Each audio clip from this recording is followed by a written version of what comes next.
So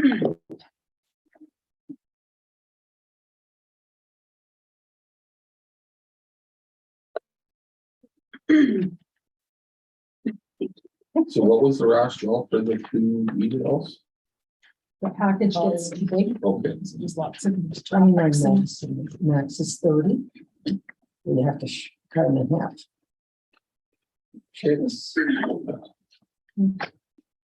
Rhonda said that in her email when she sent it, that they were too big. She did indicate behind, which is. okay, we'll call the order at 6:03.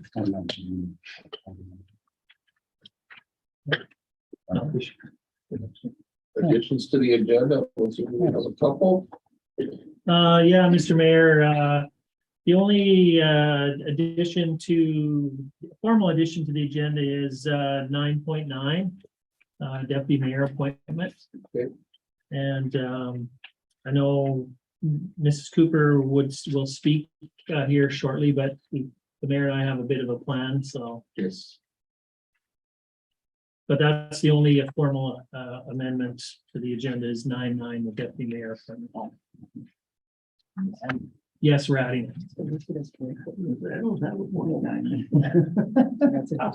just wants in the packet.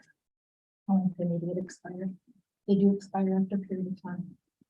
There's a lot of Okay, information. the only addition, delegations, we have the Elks Lodge, 451, 2023 provincial conference. Mr. So Thurl. first, we need to Oh, sorry. adopt it. You need to adopt the Yeah. agenda. I'll make Sorry. that motion, Stop. Mr. Mayor, to adopt the Warwick. agenda All in favor, revisions. Gary, I think, Mr. Mayor, before we get into delegations. you want to if do you that wanna- portion? I'll turn it over to you. Yeah, geez, thanks. Not that we don't already know everything that's going on, but we had quite a discussion,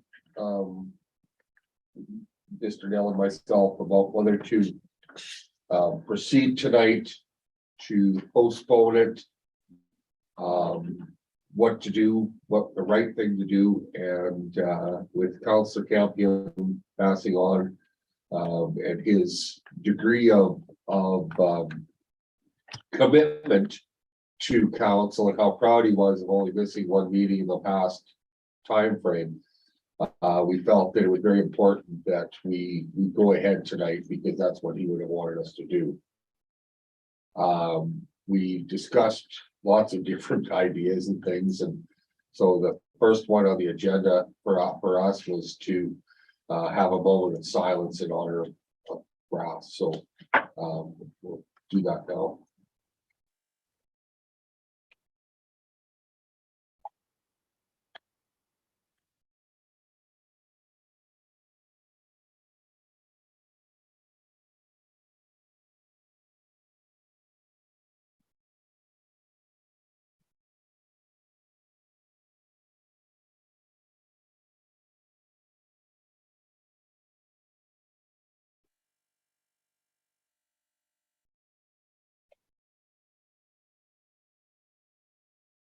Okay, Ross was a very special person. He's one of the first people that I bumped into when I moved to town. His son and my son played hockey together, and we kind of, I guess for lack of a better word, hit it off. So I think everyone in this room's got a very special moment of Ross, and I think that if we'd like to share that, starting with Councillor Kroll. Everybody take a couple minutes and reflect upon a moment of Mr. Campion's, I'm going to call it legend. How about, I'll go first. Okay. Mr. Mayor, because I've got a prepared Oh, you're. some prepared comments, so I might give others a chance to think if they want, and if you don't feel comfortable, that's fine. We don't want to put anybody on the spot. But I just wanted to talk about Gerald's time on council. So Gerald Brass-Campion served as a councillor for the town of Hanna for almost 12 years. He served under 3 mayors. So Mark Nakota from 2010 to 2013, Chris Warwick from 2013 to 2021, and Danny Povichuk since October of 2021, and worked with 16 other counselors during that 12-year period. He worked with 2 chief administrative officers, Geraldine Gervais from 2010 to 2013, and with myself since April of 2013. Councillor Campion took the oath of office 4 times, stating that he would diligently, faithfully, and to the best of his ability execute, according to law, the office of councillor for the town of Hanna. Gerald took tremendous pride in being on council and representing the people of Hanna. From the time Gerald was elected in October of 2010, he attended approximately 290 council meetings. And this just covers the regular, special, and information meetings. Does not include the various boards and committees he represented for the town. To our recollection, he only missed 1 council meeting in that time, and probably with all the committees and boards he was on, it would be no more than a handful of meetings he missed in that 12 years of pride. And he took great pride in his attendance. And so much so that I know we talked a little bit about it before supper, and Jen might talk a little bit about it, but I'm told while he was in the hospital, he was telling the doctors that he needed to be back in Hanna on January 14th, because they're June 14th, because he had a council meeting. So he was very committed. During those council meetings, he voted on approximately 2,980 resolutions, everything from accepting prior meeting minutes to approving the operating capital budgets for millions of dollars. From his first organizational meeting as a councillor, Brass made it clear that he was most interested in representing the town on the Big Country Waste Management Commission, the Henry Kruger Regional Water Services Commission, and the Red Deer River Municipal Users Group. He was appointed as representative to the Big Country Waste Management Commission in 2010 upon his first election, and it wasn't too long that he became chairman of the commission. From 2010 to 2012, Councillor Campion was appointed as the alternate representative to the Henry Kruger Regional Water Services Commission and Red Deer River Municipal Users Group. Didn't take him long, but from October of 2013 onward, he was appointed the representative to both.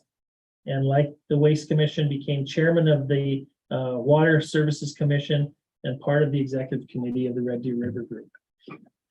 Councillor Campion also served on the Risk Management Committee, the Gooder Bursary Committee, the Hanna Airport Commission, the Hanna Land Strategy, Growth and Development Committee, the Finance and Audit Committee, and the Community Services Board. He has been a member of council through some good times and some tough times. He was on council in 2012 when the town of Hanna hosted a tremendous centennial event. He survived and responded lately to the Alberta and federal government climate change policies, all the fun that council went through with the NDP government at the time, the Liberal government at the time on the potential closure of the Sheerness generating mine and the power plant, and survived COVID, as we all did through that crazy 2 years of, can we open this? Can we close this? How do we do this? How do we go here? During Councillor Campion's 12 years on council, he worked with a number of elected officials who wanted to revitalize the town of Hanna, make it work better and look better. Those officials worked hard to make sure the town progressed in many ways through partnerships with local boards, committees, associations, as well as provincial and federal governments. Some of the highlights during the 12 years Brass was on council. And the funny part about when I say this, just because it happened didn't mean Brass approved all of them. So we all know he had his stubborn points, and when his mind was made up, his mind was made up. So Centennial Place was built, the Fire Hall and Training Center and the Burn Tower were built. Shadow sculpture to commemorate the centennial was commissioned. Parks Department moved to a new location with upgraded and expanded facilities and storage. This building we're in today was purchased. The Hanna Library was expanded and renovated. Fielding Place 15-lot residential subdivision was developed. Public Works Department moved to a new location with upgraded and expanded facilities. Business Hub was developed. Spray Park was constructed. Airport runway rehab was done. Many infrastructure projects, most recently in 2020, $1.6 million worth of work on Pioneer Trail, Stevens Crescent, Shaker Crescent, Winkler Drive, First Street West between Railway and First Avenue West. Also did the 400 block, which is affectionately around here known as the Home Hardware Block. Infrastructure project. Upgraded storm sewer lines as part of the 3rd Street infrastructure project. Fox Lake Trail, water looping and road rehabilitation, stormwater outfall water main replacement, sanitary sewer maintenance, and road restoration on 3rd Street West. Other less glamorous or less obvious improvements that were completed while Councillor Campbell was council is there's millions of dollars of infrastructure were upgraded, numerous pieces of equipment purchased, computers, hydrovac trucks, street sweeper, telehandler, trucks, generators, mowers, excavator and trailer, fire pumper truck, wheel loader, fire command truck, fire rescue truck. Many facilities were upgraded with LED light fixtures to help reduce energy use and cost. Cemetery was expanded. 2 columbariums were purchased. Numerous derelict buildings were demolished to allow for future commercial and residential property development. Was a big supporter of development during his time. There was funds provided to assist some local businesses with their infrastructure needs to build a new facility, whether that was Tim Hortons, whether that was service development, whether it was the residential development on the former lodge property. In the town approved incentive policies for demolition of unsightly properties and incentive programs for storefront improvement. Council partnered with PLRD to provide an outdoor fitness park at JC Sherrick School and maintain the former primary school property. Approved municipal access agreement with Axia FiberNet. Sold the bulk water station to Henry Kruger and promoted Hanna through many avenues, including launching of a redesigned website and integrated with our social media programs. Passed bylaws from 958, bylaw 958 to 1024. So primarily amongst that, new land use bylaw, municipal development plan bylaw, an anti-bullying bylaw, and numerous other land use amendments, among others. Some of the policies adopted were council procedures, Cooter education bursary, commemorative bench, storefront improvement, adopt a tree, public participation policy, various rates and fees along the years, snow removal for sidewalks and roads, development incentive policy, handyman policy, council conduct policy, and airport hangar development plan. Part of councils that sponsored or donated the high school rodeo, junior golf program, donated the former CN building to the Hanna Roundhouse Society, community services board grants annually, Frontal Center, Elks Curling, National Curling Tournament, Elks Golf Course or Hanna Golf Course, minor hockey, figure skating, curling club, senior circle, dance studio, spray park, and coffee project. So those were some of the groups that council contributed to during Brass's time on council. Signed lease agreements with the Rod and Glen Club, Stage Hanna, Hanna Dance, Hanna Farmers Market, Hanna Learning Center, Checkers Greenhouse, Business Hub. We accept the management and control of properties due to the dissolution of local organizations such as Hector King Hunter Park and Hanna Young Lions Club. Participated in various studies, Red Deer River Municipal Users Group, Water Study, Healthy Communities Initiative, Elmer Dam Fish Habitat Sustainability. Was part of a council that renamed a park after community leader Doug Todd. Promoted Hanna through many avenues. As council's aware, we went through a brand identity project from Worth the Drive to Live the Lifestyle, completed a strategic plan, partnered with Harvest Sky Region to incorporate their brand. And most recently, council's been working on the Hanna Community Development Plan to revitalize the downtown. Supported the residents of Hanna through community and social programs such as Hanna Cares, Handyvan, and any program for seniors, families, and children. So Brass was proud to serve the citizens of Hanna, and he took pride in serving his community as an elected official, and he will be missed.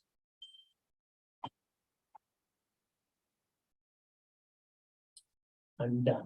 That's a handful. It is.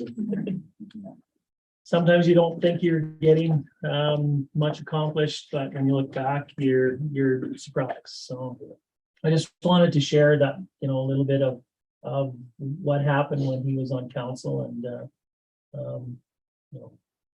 we will miss him. So Councillor Kroll, would you like to start, or would you like to fall in somewhere along the line? I'll say a few words.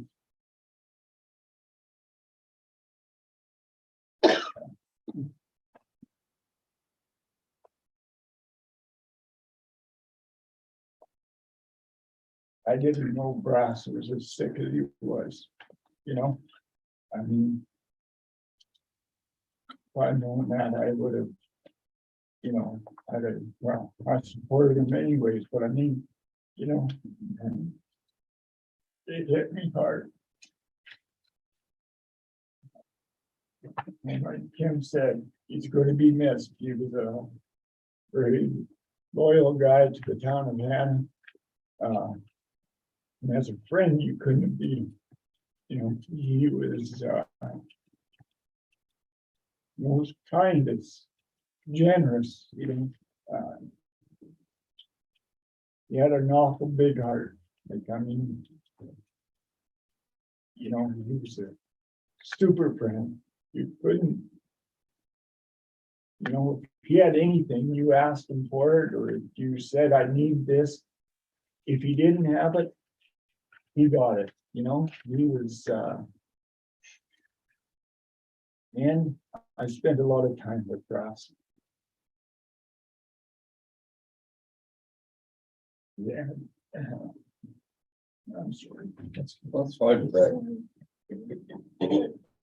Councillor Bowden? I guess I met Brass through railway history, and he was generous enough to share some of his own history. He was the last engineer to run a locomotive through Hanna, so I think that speaks volumes. I've donated a coal burning stove to the Hanna Roundhouse Society, which is displayed proudly with his name attached to it. He supported the community garden and youth and any youth related projects, and was very proud of his family, and many times speaking very proudly of his grandchildren. So my condolences to you, Jen, and your family. Councillor Warwick? Yeah, I guess it's been, I kind of met some of Brass's, I knew Brass's, some of Brass's family. I guess it's been 31 years that I met some of Brass's extended family and then got to know Brass's immediate family. But Jen, I just want to extend my condolences to you and your family, to Cody and your mom and all your extended family. I know how much your dad loved you and your brother and your children. They were the vitamins all day. I'm really sorry for you. Thank you. Councillor Olsen? Well, I guess I knew Brass before council, as I assume most of the province did. I think the first, pretty early in council, was our road trip to Kananaskis. And we traveled back together. And yeah, I'm not much of a speaker, but I don't think I could quantify the amount of laughs we had.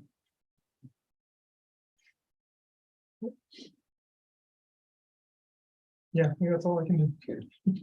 Councillor Murphy? When I first moved here in 2011, he's the first person on council who came to welcome us because he gave welcome packages. I had never experienced it because I lived in Strathmore. They didn't do that.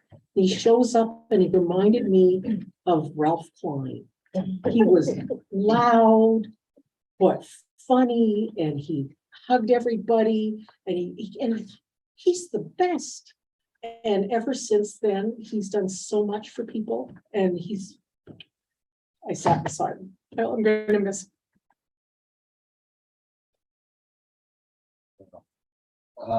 Like I said, Councillor Campy and I Brass, we go fishing together. And we decided one day that we needed to buy an ice auger. And I didn't know much about ice fishing, and he laughed because I didn't have the right equipment. And but we need to buy this ice auger. And about 3 or 4 years ago, he comes to the shop and he has me $175. And I went, what's this for? Oh, I sold her ice auger. And I hadn't fished with Brass for probably 10, 12 years. But he was very adamant that I needed to get this $175 for this auger that we bought together. And we really didn't fish much. It was more of a social outing than anything. So that's the thing I'll miss the most about him. And when it come to this election, it was interesting. He came to me and he asked if I was going to run as mayor, and he had both papers filled out. He was going to run as mayor if I would put my name forward. And he said, but if you're going to do it, he said, I won't put my name forward. That meant a lot to me, is in the fact that he trusted me to work with this group. And he was a bull in the china shop is the way I want to word him.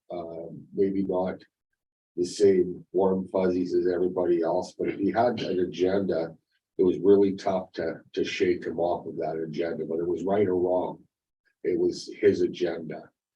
And I explained to him numerous times that his agenda was his, and if he wanted to execute it, he needed to work with everyone to get his agenda put through. The first few meetings with him were just surge on and plow through, and I'm going to do it my way. Towards the end, and I'm not saying that I broke him down, but he started to understand that we were a group, we were a team, and he was more receptive to other people's ideas and suggestions. Not that he agreed with them, but he would listen a little better than he did in the beginning. And as he phoned me on Wednesday, or sorry, I phoned him Wednesday to see how he was going along. And it was funny, he told me that Jen had taken his phone away from him. And the ironic part of it is when I had my heart attack, my family took my phone away too. And so I'm totally relating to what he's going through. And it's not easy. But on Wednesday, he told me he was going to be here for tonight, and he'd be at the Consort way station or transfer station on tomorrow. Friday, I talked to him again, and he was apologizing that he would be unable to attend the meeting tonight. He said, I guess I'm going to miss my second meeting. And he was really concerned about the regional waste meeting in Consort on Wednesday. And I reassured him that we would be okay without him. And he reassured me that if we needed any help, I could call him and he would steer us in the right direction. When I got word of his passing, I went through a little bit of withdrawal, kind of a reality check, just kind of, so missing the pull up of the vehicle, a horn honk. And if I didn't come out right away, he'd phone me and ask me why I hadn't come out. I explained to him that you have to come in, I'm not coming out to you. And he would laugh and he'd just sit out in the whole truck and honk his horn until I come out to see him. I am going to miss him immensely as a friend, as a fellow council member, and just a person. The passion he had for Hanna is second to none. Like, I mean, he did a lot of things. The ball diamonds, when the Elks built the dugouts, I wasn't an Elks member, but I could swing a hammer, so therefore I was an honorary Elks member for a few hours. And But he drug you along and made you feel part of the whole thing. And like I said, I'm really gonna miss him. Jen, Cody, Linda, the grandkids, I can't say how much I feel for you guys. Like he's amazing man. Pain in the ass at times. I have to share that because that's who he was. But yes, I wish you all and anything we can do to help. Let me know. So Jen, I'll turn the floor over to you if you still want to take some time with council. Sure.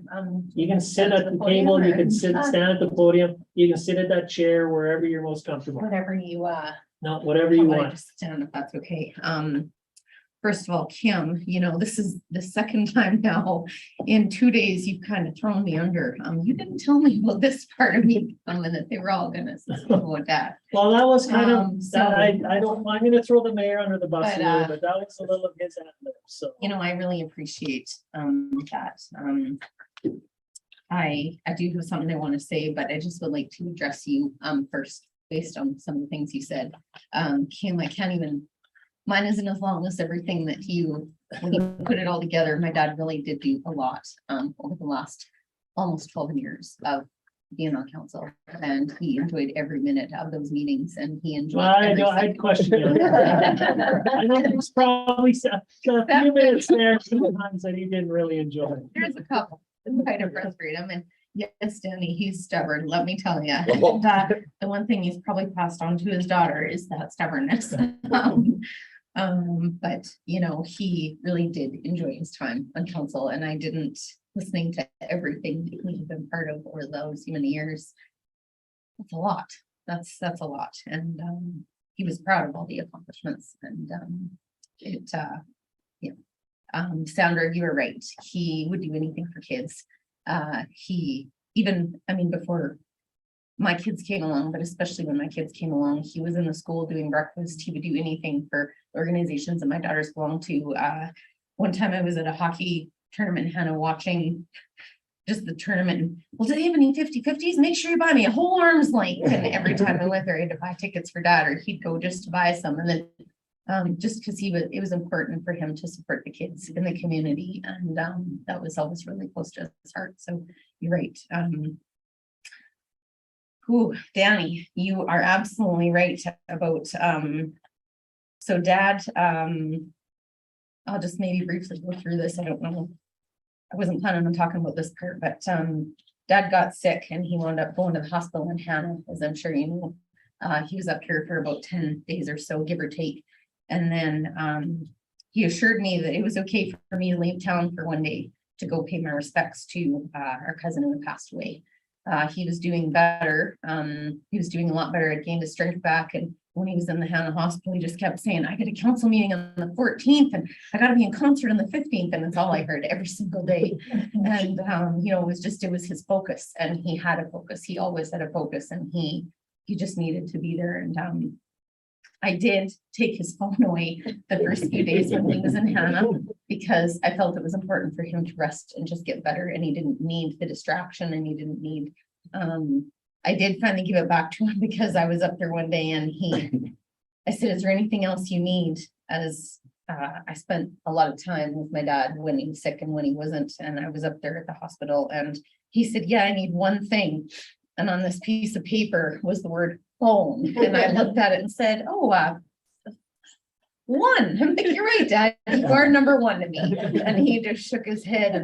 And anyway, I did finally give him back his phone. And so he appreciated he reaching out to him and everything. So thank you for that. He was sent to Red Deer on the Saturday night, and I got there before he did.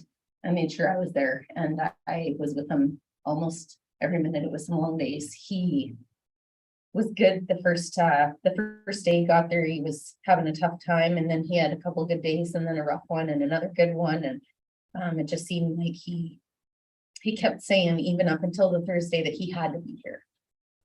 He had to get back to the council meeting. He had places to be, and that's part of what I have to say to you. But he had a focus, and then it wasn't until probably about the last 24 to 30 hours that he kind of realized. And then it was on that Saturday that the doctors told us, and it was just seemed like minute by minute for me, hour by hour. I just prayed that my kids got there. And they did. And we were all with Dad, all of us, Cody and Mom and me, some of our extended family. And he had told me some things he wanted me to do. And he was always looking out for Hannah, even within his last hours with us. He made sure that I promised to phone Kim Neal immediately after.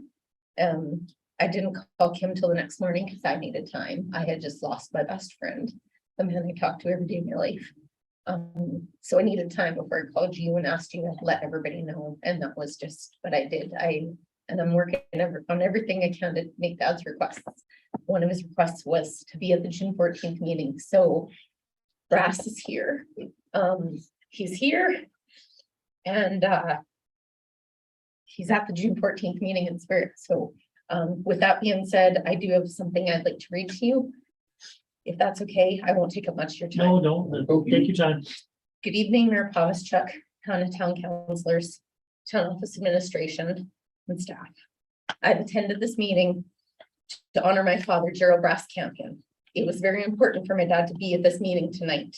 Even in his last days, he kept saying to the nurses at the hospital, I have a council meeting to get to on June 14th, so get these tests done and let me get out of here. My dad prided himself on one council meeting during his almost 12 years on council, as Kim had said. And the only reason he missed that one was his aunt had passed away and was a pallbearer at a funeral in Grand Prairie. When he committed to something, he always followed through, no matter what it was. I spoke with the gentleman off the Red Deer Regional Commission this morning, Municipals Group, Mr. Terry Leslie.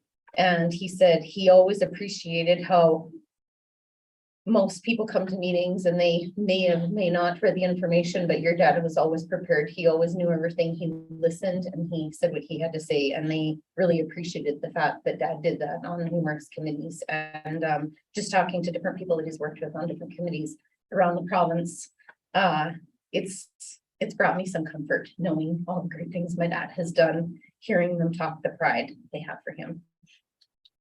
When my dad first told me in 2010 that he was going to run for council, he asked what I thought of the idea, as he did with Minnie. And my first thought was, well, you don't know a thing about politics, so how is this going to go? And the more we talked about it, I knew that if Brass could bring anything to the table, it was his love that he had for the community of Hanna. Years ago, when the railway shut down, he made a huge sacrifice for our family. When he chose to keep us in Hanna, he did not want his family to move to the big city, he called it. And he would drive to Calgary to work for the Canadian National Railway for over 18 years, give or take a little.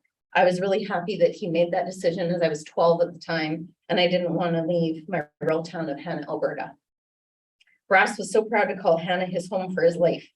He was proud of the people in the town and all that it had to offer. He ran for council to continue to make Hanna the place people wanted to call home. He had so much pride for this town and the people in it. Everywhere he would go, he would tell people, I'm from Hanna, Alberta. And he was so proud to say that. Over his time on council, he sat on many committees and met so many new people. He made many lifelong friendships. My dad always took the time to listen to people no matter what the issue was and would try to help them any way he could. He was a man who would give you the shirt off his back, even if that was the only thing he had left to give. He has helped so many organizations, committees, and clubs over the years, and not just on council, but a lot on his own free time, whether it was the food bank, the community garden, Hanna Dance Association, Hanna Seals, the list goes on and on. He just wanted to help anyone he could, and for that I am. And I always will be proud to be the daughter of Railroader Councillor Campion. Today I come before you on behalf of the Campion and Cooper families to say thank you to each of you. To the past fellow councillors and administration for all that you did for my father during his time on council. Whether it was printing out a package, typing something up for him, helping him better understand the issue at hand, listening to his concerns, or just being a friend. Thank you for your guidance and friendship to a man who was and always will be proud to call Hanna his home. In his last few hours, he asked me to do a few things for him, and I promised to do everything I could to make his wishes come true. And he's asked me that he wants to be buried on the south side of the cemetery. And he told me it's so that I can keep an eye on everyone in town and watch over Hannah.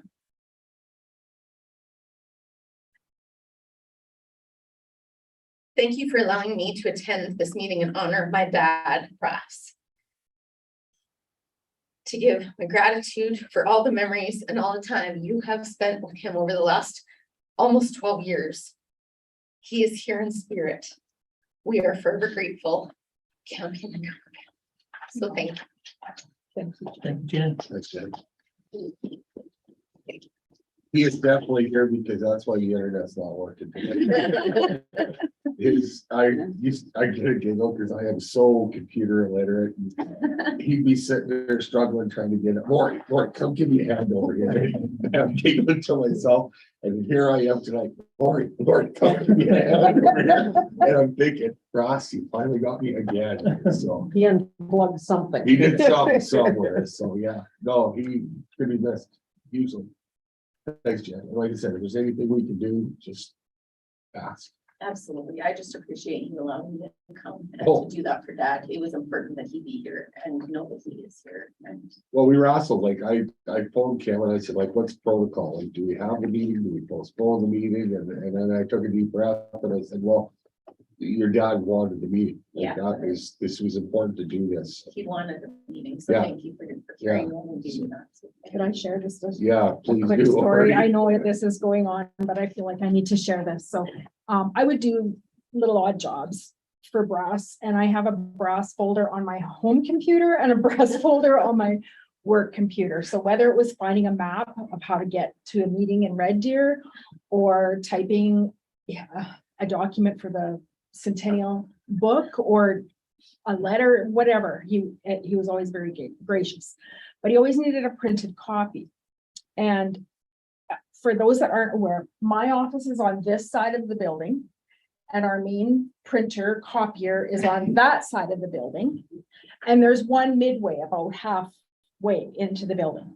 So when Brass came in and he would sit in my office and we would do this and he wanted his hard copy, I would print to the printer in the middle. And I swear every damn time it wouldn't print. Like, I don't know what I would do wrong, but it wouldn't print. So I'd end up printing it to the one on the other side of the building and he'd give me a groan and I'd be like, it's okay, I'll go get it. So I'd walk to the other side of the building and bring it back to him and everything was good. Jen and her mom come in yesterday. We had a few minutes and she wanted a copy of the press release that we had done by email and social media. So I said, no problem. Well, I'll print you out a few copies to distribute to my family. So I sit down on my computer, I go file print, I get up, I walk to the computer in the middle of the office and I go, Brass, come on. And Jen and Linda are looking at me like, what the heck? So I had to tell the story about how every darn time that, so I said, he's here, he's doing his thing, just, yeah. Made chills go down my spine. Yeah. Well, like I said, my computer didn't work. Yeah. Thank you. Okay, thanks. Thank you for Yeah. allowing me. Oh, We I could, just said to you, we could anytime. sure tell stories for hours. Yeah. and hours. thanks, Jen. You're welcome. Thank you for letting me be part of this. Enjoy the rest of your meeting. It's important for Dad to be here. And Kim had remembered why, and I had asked Callie if she wanted to come, but my We'll mom, get to that later on. my family wanted to be here, but Yeah. they're just not doing okay. Not ready. So. We're all a I mess. came to terms with all of us. Thank Thanks, you. Jen. Thank you, Jen. Take care. Take care. Thanks. Thanks. You guys take care. Oh, couple minute recess, please. Sure.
And who knew his avian flu thing with the school kids' chickens was right. Yeah, he was right. When I saw that, I thought, "Oh, they didn't do the chickens because the avian, 'cause he was right. Yeah. Hey, let's get back to it. Delegation. Ten Elks Lodge, Mr. Phil. Don't making me cry, Vern. That's enough crying today. Yeah. Our Elks, would be, I'd like to thank you guys again that we were asked to host the 95th annual convention next year. We're doing it for Stavely because they didn't have the room, so we were approached. One of the only groups, I don't know why, but a lot of people liked Hanna the last time that they were here, so. Starting on May 31st is our first meeting night. We're running to June 4th. It's going to be the same weekend as Stampede. We had a few of our members ready to throw me across the room, but there's a reason why we're picking this. It's because a lot of our delegates that are coming, some of them want to go up to the Handhills to the Stampede. So we thought, and I've always thought when we do a function, let's try to bring as much to the community as ever, like the Handhill Stampede, and this will sort of all work together because we're representing Stavely and they're one of the lodges that call themselves a Stampede place. So we thought this is a perfect way to introduce our new president to Hanna, as maybe bring some of our rodeo festivities to our convention. So our theme for the convention is going to be back to the Wild West, and we've already been asked by some of the people that were here at our last delegate conferences. I got to track down the same comedian we had for our Friday night entertainment, because a lot of people want to hear the second story. They haven't heard them to see what the second story was. So we're trying to track this guy down. He's pretty well booked, but his manager might persuade him to make a tour in through to Hanna, so to help that off. And we've talked to all the hotels and travel parks, the trailer parks. They're all ready for us. And, we're hoping to set a record. Last convention, we were too shy of having the most delegates at a provincial conference. So we're looking to shoot for up to 160 so we could outdo the record. So, and the way is some of the younger members are that we met in Brooks this year. I said we got some local entertainment there with our rock bands and that we might be able to persuade them to come on in if we could get one of them to do our Friday night banquets. And we've been busy lately. We've done the 2 pancake breakfasts. So we did the seniors last week with the 4-H show. That the weather looked a little iffy, but it turned out really well. We served over 100 and some breakfasts in 3 hours, and we're learning to get our grills back to work in order. It was a 2-year stint without doing anything. And we got 3 more pancake breakfasts to do within the next 2 months, 7 weddings to do in the next 12 weeks. And 3 of them are relatives. Oh, are they? So not too bad, but yeah, we're continuing to work within the community. We did mini walkathon there to help, as I was provincial chairperson again for our provincial walkathon, and with our total and our provincial total, we just donated over 187,000 to our Fund for Children. So it was a successful year, and Good. with the COVID year, they're asking how I got the word out. I went to 62 lodges over the year to promote it, so I wasn't worried about visiting. And we had a lot of closed meetings in basements and garages and everything else. So we supported COVID really well. And we're going to run with our football raffle again this year. You know, I told Kim earlier, the AGLC told us we couldn't donate to the public skating. So we looked in our books and we found 7 different charities within Hanna that work with kids. So we're going to probably divvy up the money maybe 3 ways, 4 ways. Just depends how the money goes. Bert, can I ask you, why can't you donate to this? Because it's not specifically to. Hanna is a business and we can't donate to a business. And we got our fingers slapped once and we thought the second time we better stop because it's hard to get back in with these guys and we're wondering why we've done it for 21 years. But all of a sudden, no, it's they changed the rules, so you got to play with the rules. So we're looking at donating to more charities that don't have anything to do with AGLC because it's a 5-page report that every time you donate, it's a paper trail. You want to get rid of the red tape? No, they made it black and white and red. It's a lot of paperwork. Kim would know if it thinks so. No, we found other ways to spend the money in the community, so that's what we're looking at doing. So, But you could still donate to like the kids skating. Yeah, clubs we're and, we looked. We found, you know, the at school there. I sat on a number of years there for the to help with mom's pantry and stuff at schools, and we look at that and. Our members are really happy to do a lot of other stuff with kids. Not that we didn't mind doing with the hockey, but there's so much other stuff we can do in this community. So. And we're ready to initiate 2 to 3 new members here in September.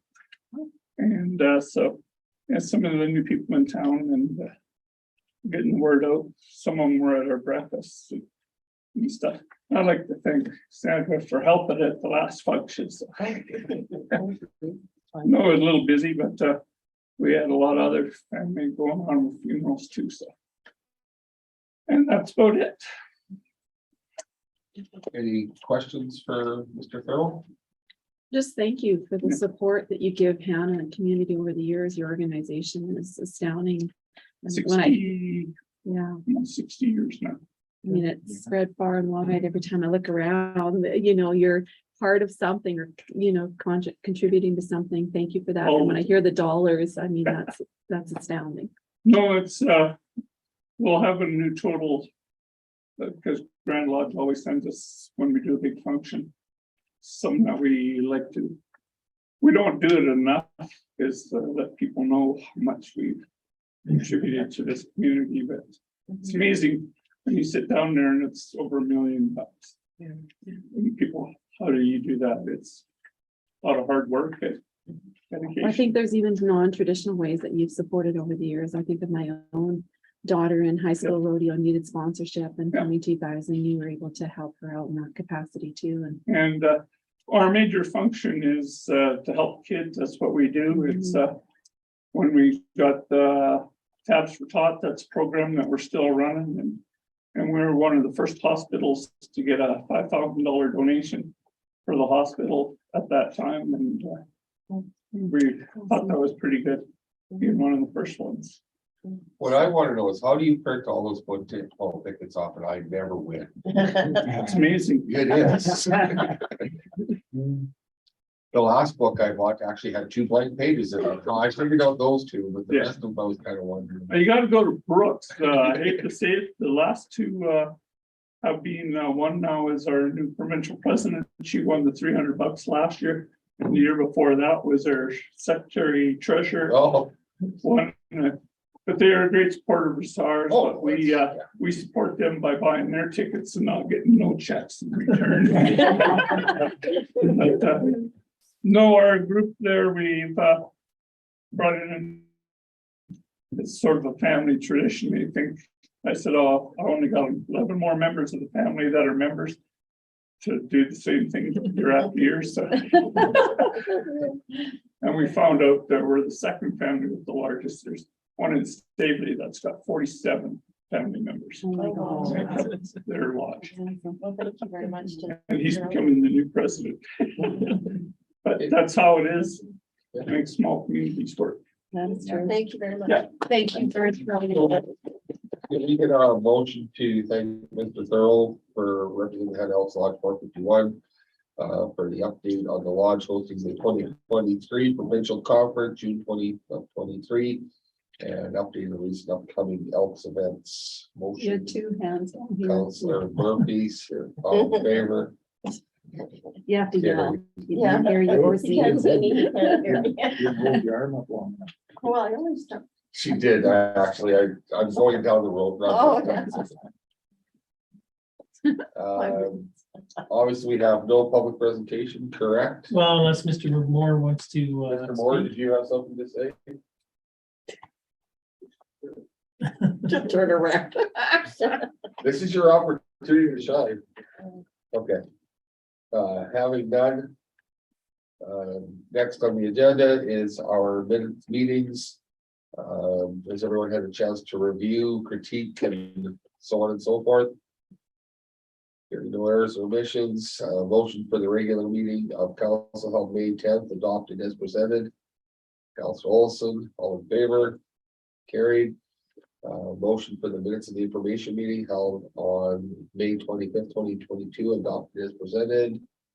Motion.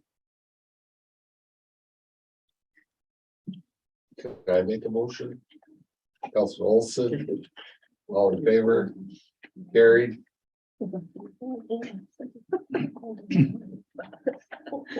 Accounts payable, has everyone had a chance to look through them? Oh. Any questions? I think I do have a question. Okay, I just had a question about, well, there just seems to be, certain, is there an amount where it goes to, for tender for certain projects? My reference is, and I think I might be for the next group, was for the, 001136 for Doug Electric for the 20,969 project to install the generator at the transfer switch. So the answer to that question is, we don't necessarily have a defined amount, but that project was, we did ask all our local electricians for quotes Oh, you did? on that project because we knew it was gonna be a significant size. Okay, that's all I wanted. Okay. Thank you. any others? Council Warwick, you're digging there, did you find what you were? No, I don't have what I want, but it's under revenue and expenses, so I'll wait till you Okay, get no, to the that's next. So, fine. I yeah, just- thank you. No, I see you, you usually have one to pick on, so it's good though. Yeah, thank you. Yeah, no, it's, this is probably the first one I haven't had a chance to micromanage with a fine tooth comb because, it's just the way everything worked out at work, it was a little bit of a hustle and bustle, but we can get through them. Hearing nothing, we need a motion to accept the financials as The accounts present. payable. Yeah, accounts payable listings, general accounts, check number 42196 to 42248, and direct deposit 001080 to 001174 for information. Motion. Councilor Warwick. All in favor? Carried.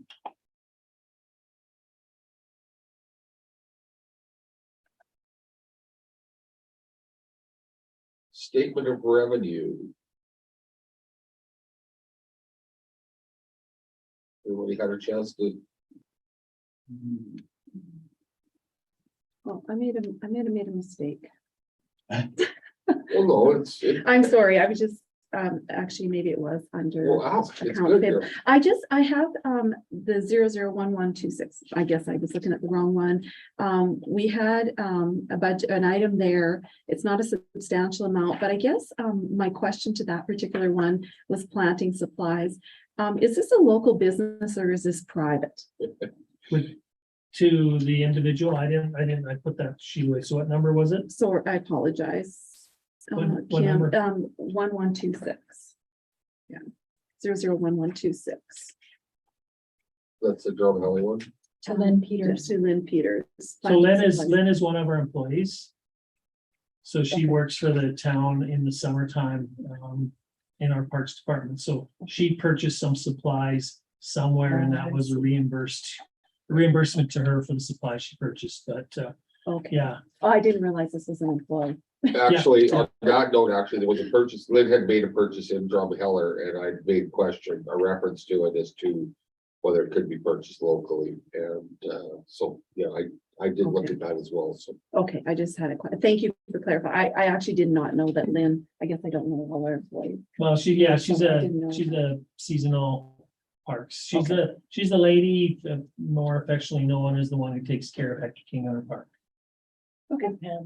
No, Lynn does majority of that park. That's her kind of primary role. So Pam's more of the flowers, but Lynn takes care of the park, so. Okay, thank you for that information. Statement of revenue and expense. Any questions? Hearing none. You get a motion that accept the statement of revenue and expense report, May 2022 for information. Counselor Kroll. All in favor? Carried.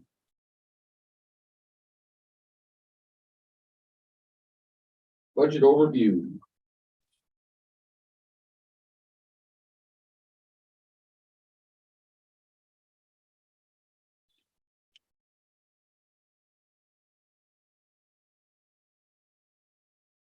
Any questions?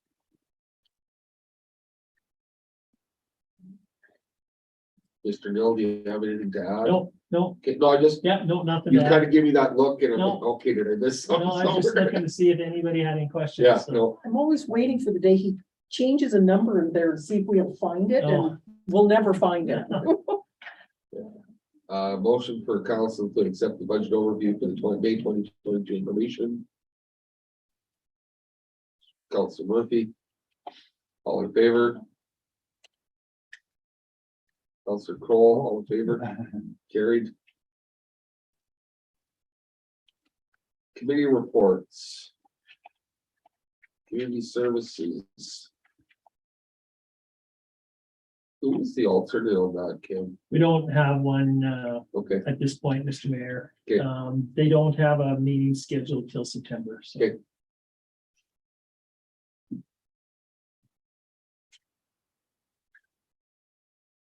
That's the one committee that Councilor Campion gave me a major year over getting. You know, I think if you asked him now, I think. Oh, he's fine with it, Yeah. but initially it was gruff and I didn't ask for that.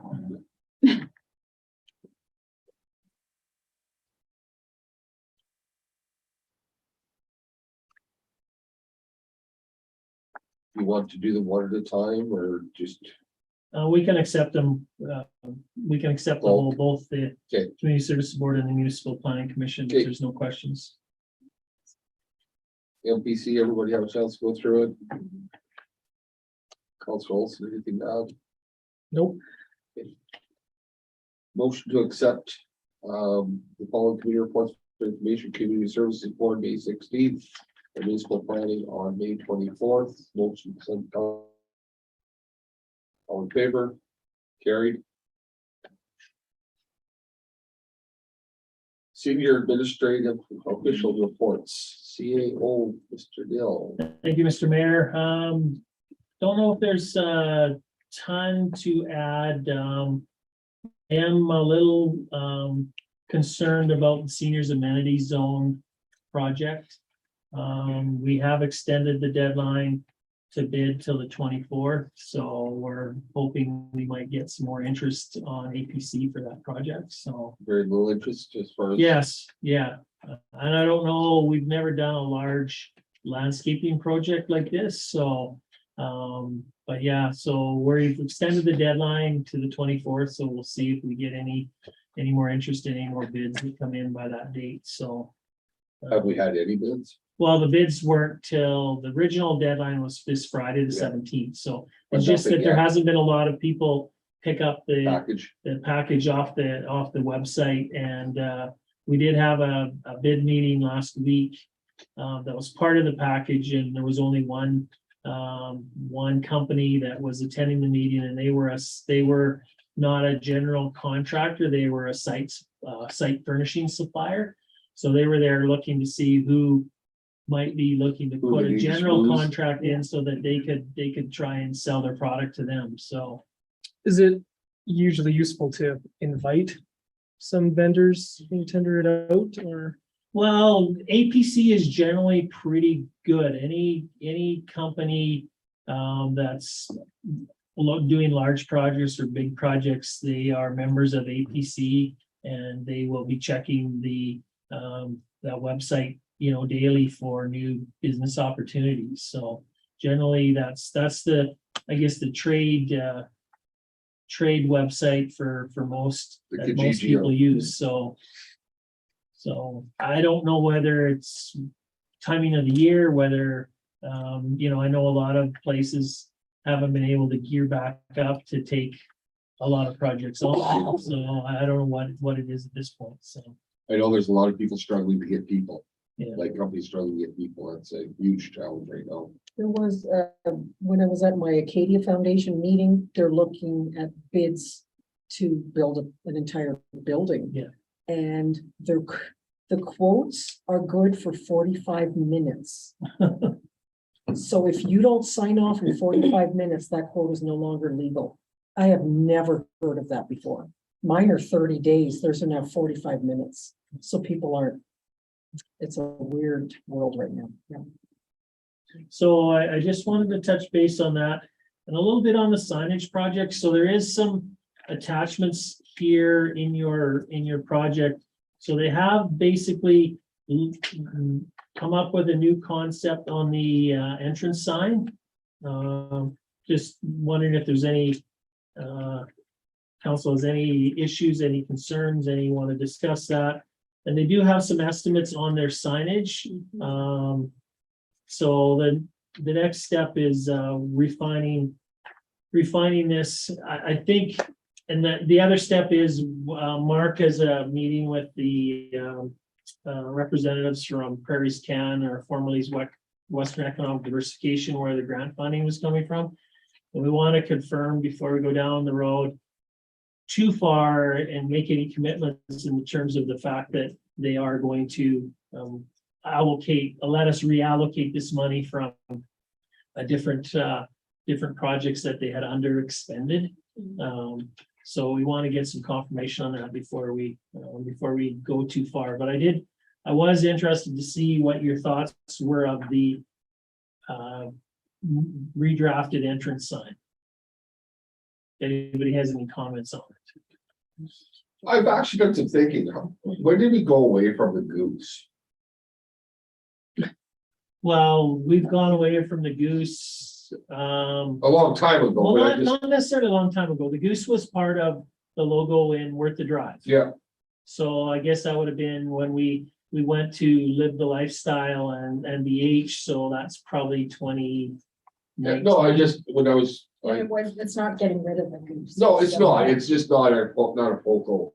And it was something that popped into my head as I was leaving the last information meeting, I drove by and, hey. So, it's not getting rid of it, no, I understand that, we're just not incorporating it into our. Yeah. And in fairness, the amount of goose hunters has drastically dwindled over the years from what it was back many, many years ago, so. No, I just did. Yeah. Did they come up with some additional estimates in the pricing of the ones that they? Well, the pricing that they've got in your package, for the, monument sign or entrance sign, I call it, it was $60,000 a sign. And then they had proposed two, they call them gateway signs, that they would look at, if possible, locating by the tracks. Where the railway tracks were when you're coming in to town, and that they were 12,000 each. And then the wayfinding signs are about 6,600 a piece. That's the estimate they've given. I don't know if I have it, confidence in them. I don't know what the costs are, but that's what they're providing us, that information. So. Yeah, it just seems, if any indication of the bridges in the Hanna or Hector King Country Park was an example. Yeah. They were out to lunch as far as those estimates were, and whether or not they actually came to look or measure or anything was a bit of a concern and makes you wonder, question. Well, signs are a little bit different. They don't need to be on site, but we won't know an actual true price until you go out to tender and get that price. This is what they estimated based on the materials that are required for the sign and the probably the labor involved to put them together, so, and install them. So I don't know, I'm just going by what I can't comment one way or the other whether they're accurate or not. So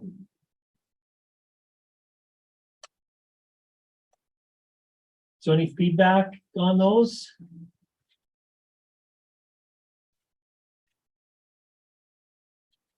Well, I think I like the white sign, the color, so I don't know, like, I guess, and I think that was kind of the consensus around the table, that we would kind of go with that particular color theme, rather than having it look like that particular one up there that we're seeing, the brown colors. I kind of thought maybe I don't that we were know. gonna I don't know if do- that was consensus. No, I was but- gonna say, if that's what you guys, I know, well, two people thought that they looked cheap, I think The that- white did? yeah. Oh, so we wanted to do the brown then? Because we Well, wanted, no, I I heard think- we wanted to do metal and not acrylic, and the white one was acrylic, so we wanted to do this particular look because of the metal. So all I can say is I think this is what Zoe gathered from the conversation in terms of comments that were raised, and that's why she's come up with this concept. Whether she got it accurate or not, I guess that's up for you guys to determine, but I think this is what she gathered from the discussion that day. I think I recall wanting to see what it would look like with the different Yeah. coloring in the background, the same format as Yeah. the white one, and to see how it would compare. As well, I think there was some interest in seeing this middle one a little larger as well, is that not? Potentially as they call it, the gateway sign, actually, even. This way I understand it, but. The neat thing about these signs, folks, is we can beat them to death forever, and I'm not opposed to any of them, it's just it's personal preference. Like I said, the original acrylic one to me looked almost cheap, like it looked like it was something that, like a for sale sign or something that somebody had popped up.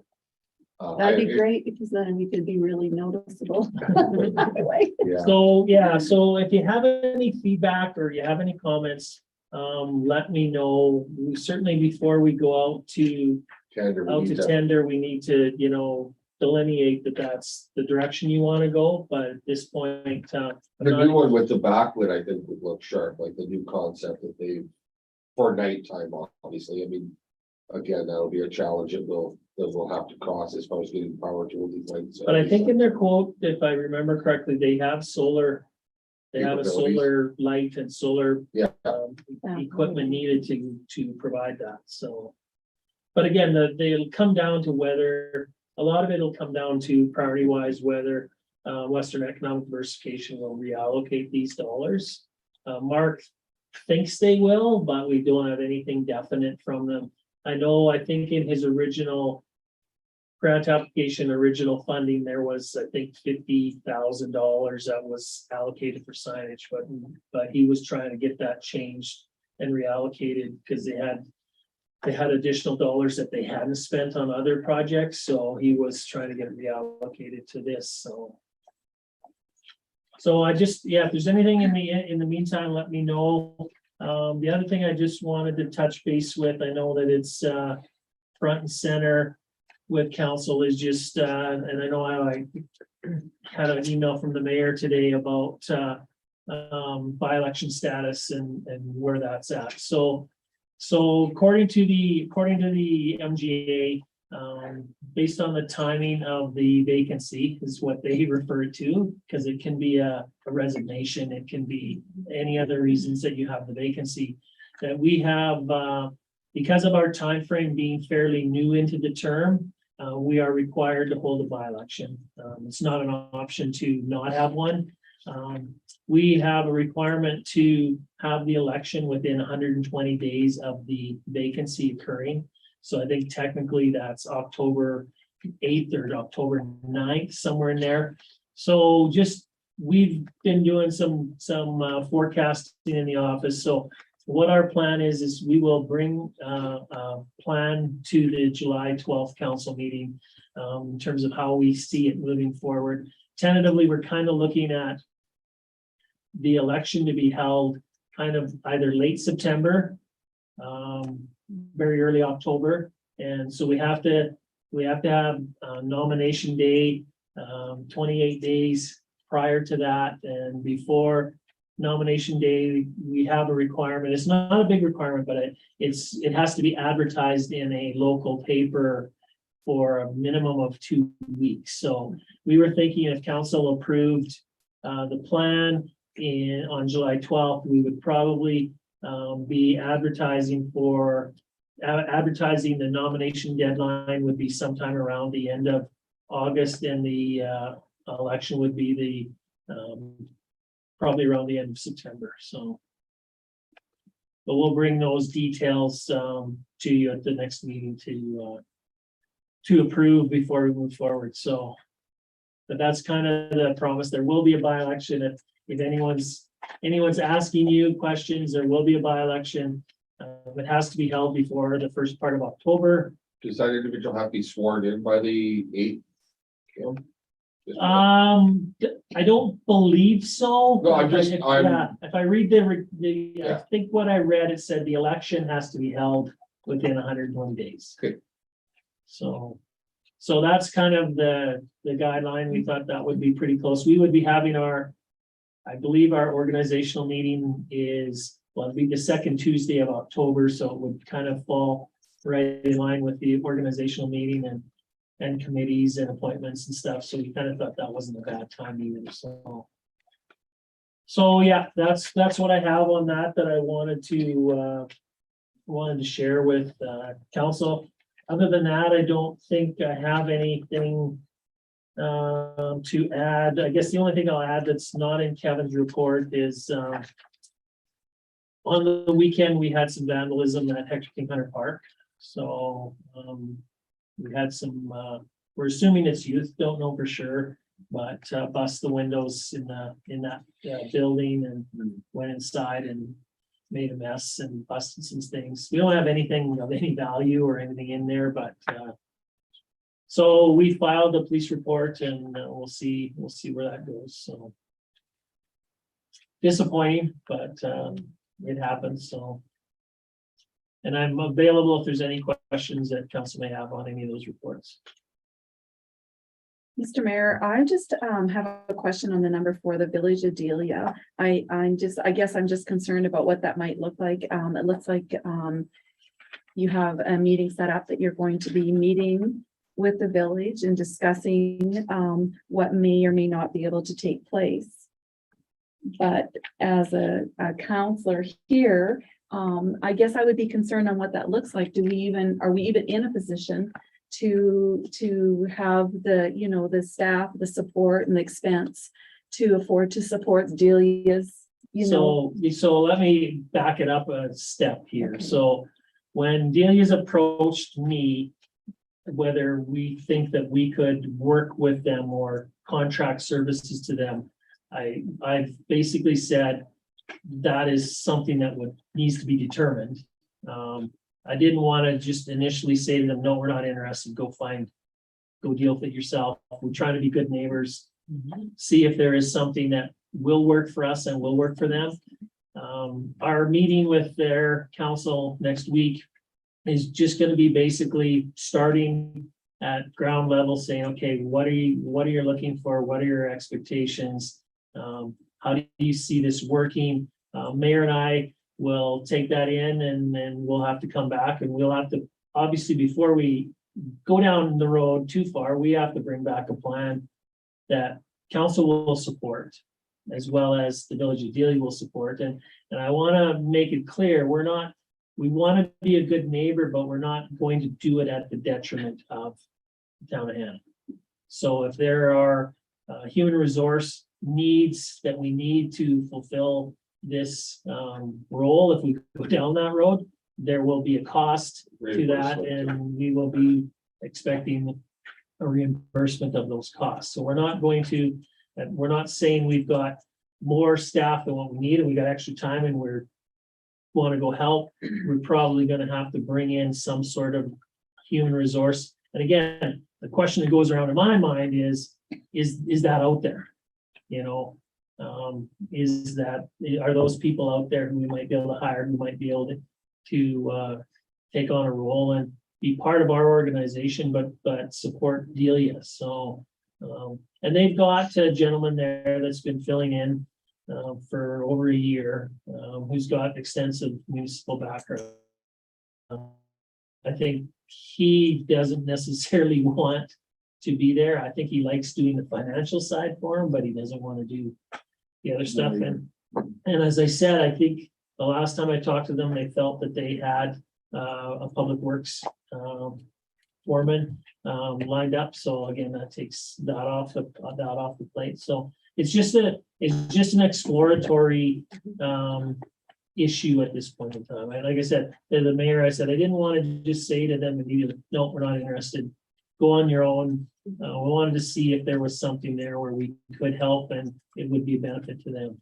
Yeah, my initial contact with the mayor of Delia was basically they kind of assumed that we were just going to ride in on our white stallion and fix everything for them. And I was kind of taken a little bit, and I said, I don't think that's what we've agreed to, because we haven't agreed to anything yet. And so when I talked to Kim and I talked, and Mr. Hill and I talked, and we kind of were on the same page. So yeah, it's a very preliminary. There's nothing set in stone. The only thing I have off your report is the served notice of, or no, not that one, the trailer one. Where's the trailer one? The 48-hour. Oh, okay, just the process that the peace officers are gonna follow. Yeah, there it is. Funny. Yeah, because I mean, it looks kind of bad in my opinion. We have a neighbor across the street that doesn't follow that. So They're just getting into it, so yeah, just no, it's starting. fine. So, No, and yeah, I was really impressed. They indicated that they do want to, try and talk with our residents who are not complying face to face, and as much as they can when it's an opportunity, and educate them on it. I know we've got a new peace officer who's just started with special areas, who's gonna assume a lot of the duties here. And I know she's a new resident to town, so she's concerned too. She doesn't want to be the bad person as soon as I move into town, and she was worried. I said, people won't be mad at you. People will be mad that they got caught and that they had to follow the rules, but they'll understand the rules are there, whether it's unsightly, whether it's trailers, and they're just doing their job.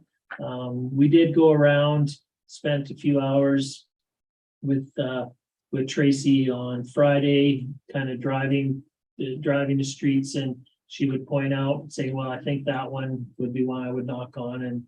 And so I think she's got a good handle. I've tried to enforce upon them that we're not looking for pristine, yards that have to be found in Good Housekeeping or whatever magazine. It's what is satisfactory yards. If your grass is 3 feet high, that's not satisfactory. If it's 8 inches high, probably acceptable. But I know, talking with Mr. Erickson, who is one of the peace officers, he worked in Provost, I think he was telling me, and Provost isn't much bigger than us, I don't think, or around the same size. They had 3 peace officers, and they basically would go around, and if your grass was more than 10 inches high, you were immediately on the list. He said it was crazy. They were so overkill. So I think we're on the same page in terms of what should be enforced and what shouldn't.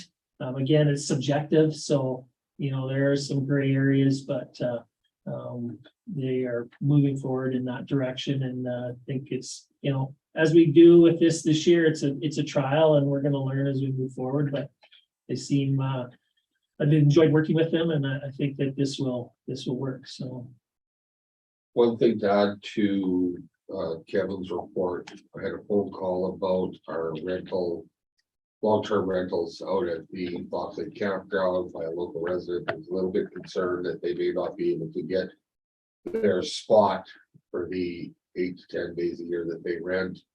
I explained to the individual that if we can rent that stall out for 31 days for 5 months, and generate approximately $5,000 in income, that we need to run it as a business. And after I explained that to them, they were a little more receptive. Still didn't fully understand why they couldn't have their spot, but like I said, if we run it as a business, then that's what we have to do. So, yeah, and we certainly haven't been overwhelmed. no, Like there's still space out there, so it's not like you can't go out there and camp. I think there's probably half a dozen, 6, 8 that are long-term that are there, but there is space there. So it's not like you can't find a camping stall there. So okay.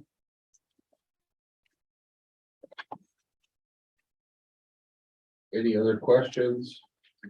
Did you have something, were you gonna comment on the sheriff's report? or- well, I don't really have any comments unless there's any questions on Michelle's report or Kevin's. Oh, okay. I did have a comment that was brought forward. And I'm not sure I can confirm the time as far as when the spray park was supposed to be open. At the same time as the pool being open. If it was on the weekend, and that people were sitting there waiting for it to open, and the pool didn't open until 1 o'clock or something in the afternoon. Saturday, on the weekends, the pool typically won't open until 1 o'clock, But what time is this week? 9 o'clock. Well, I guess it was not open. It's automatically on. And well, they tried to trigger it. Are you talking about opening day? I think maybe, yeah. Yeah, Yeah. because the spray park didn't open the same day as the pool. Okay. No, the It spray opened park, after, sorry, or- the spray park, just to back up, the spray park opened on this past Friday. Okay. So the pool's been open since May long weekend. Okay. Spray park just opened this last Friday during the day. Kevin came in and said it was ready to go, start promoting it. Okay, I think there may have been some question about it being open on Saturday. But it doesn't open on Saturday. My understanding, it was open, and you have to activate. Oh, yeah, they were trying to activate it, they were waiting until. Okay. Yeah. So, That yeah, was- That was. so all, there- just to but confirm the time. but the, it the, does the start. time is 9, I believe 9 to 9, 9 to 8, 9 to 9 is when the activation is active on the spray park Okay. for it to turn on. Being the first day, maybe there was a glitch and it Maybe, yeah. didn't, but I know talking with Kevin on Monday, he said there was some a few issues at the spray park, and Eric was on call, and Eric was out a couple of times to check on things. But Yeah, and I apologize for not doing my research. no, and that's fine. And I know I came into town, I was in Drum on Sunday, visiting my mom and dad. When I came back, I drove down 3rd, and it was about 6 o'clock, 6:30 Sunday night, and the features were working, so just Yeah. happened to catch it. And So this was earlier in the day. Yeah. that they were done. It was not. Okay. So yeah, that's the plan. Thank you.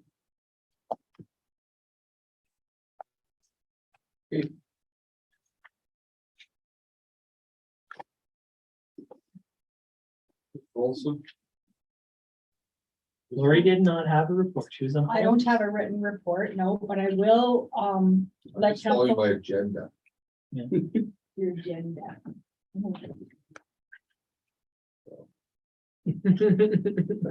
Business and Sorry, I just valuation. want- No, because I didn't provide a written report.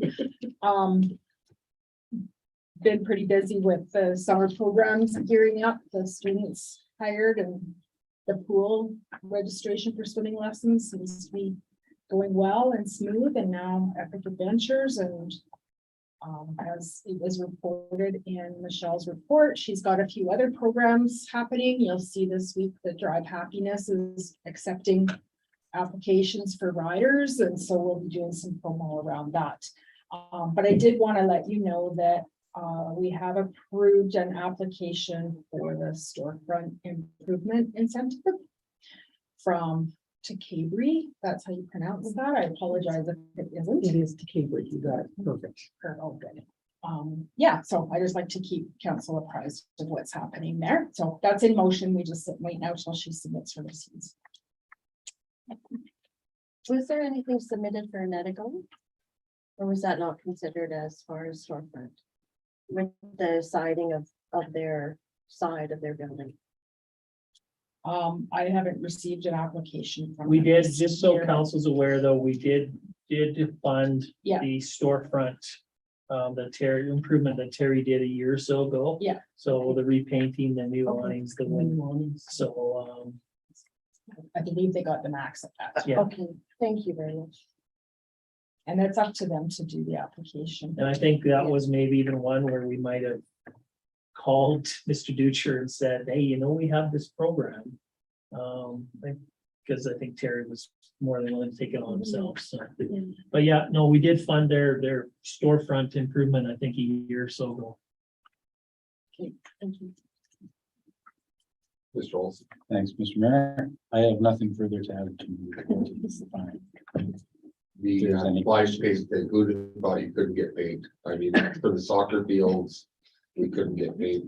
It's just, it's not there. You can't get it. I phoned like 5 of the suppliers I deal with for marking paint. Yeah, we tried you and then I don't know if they tried you, they were supposed to. Try Pine Ridge, but we finally got co-op, came back with some, Alberta Traffic came back with some, but limited numbers. If we wanted it, we had to say yes, and it almost doubled in price. Yeah, Yeah. For, and the cans are actually smaller. Than our old, we had a couple of old. So when co-op got the white in, we said yes. Traffic phoned us, we said yes.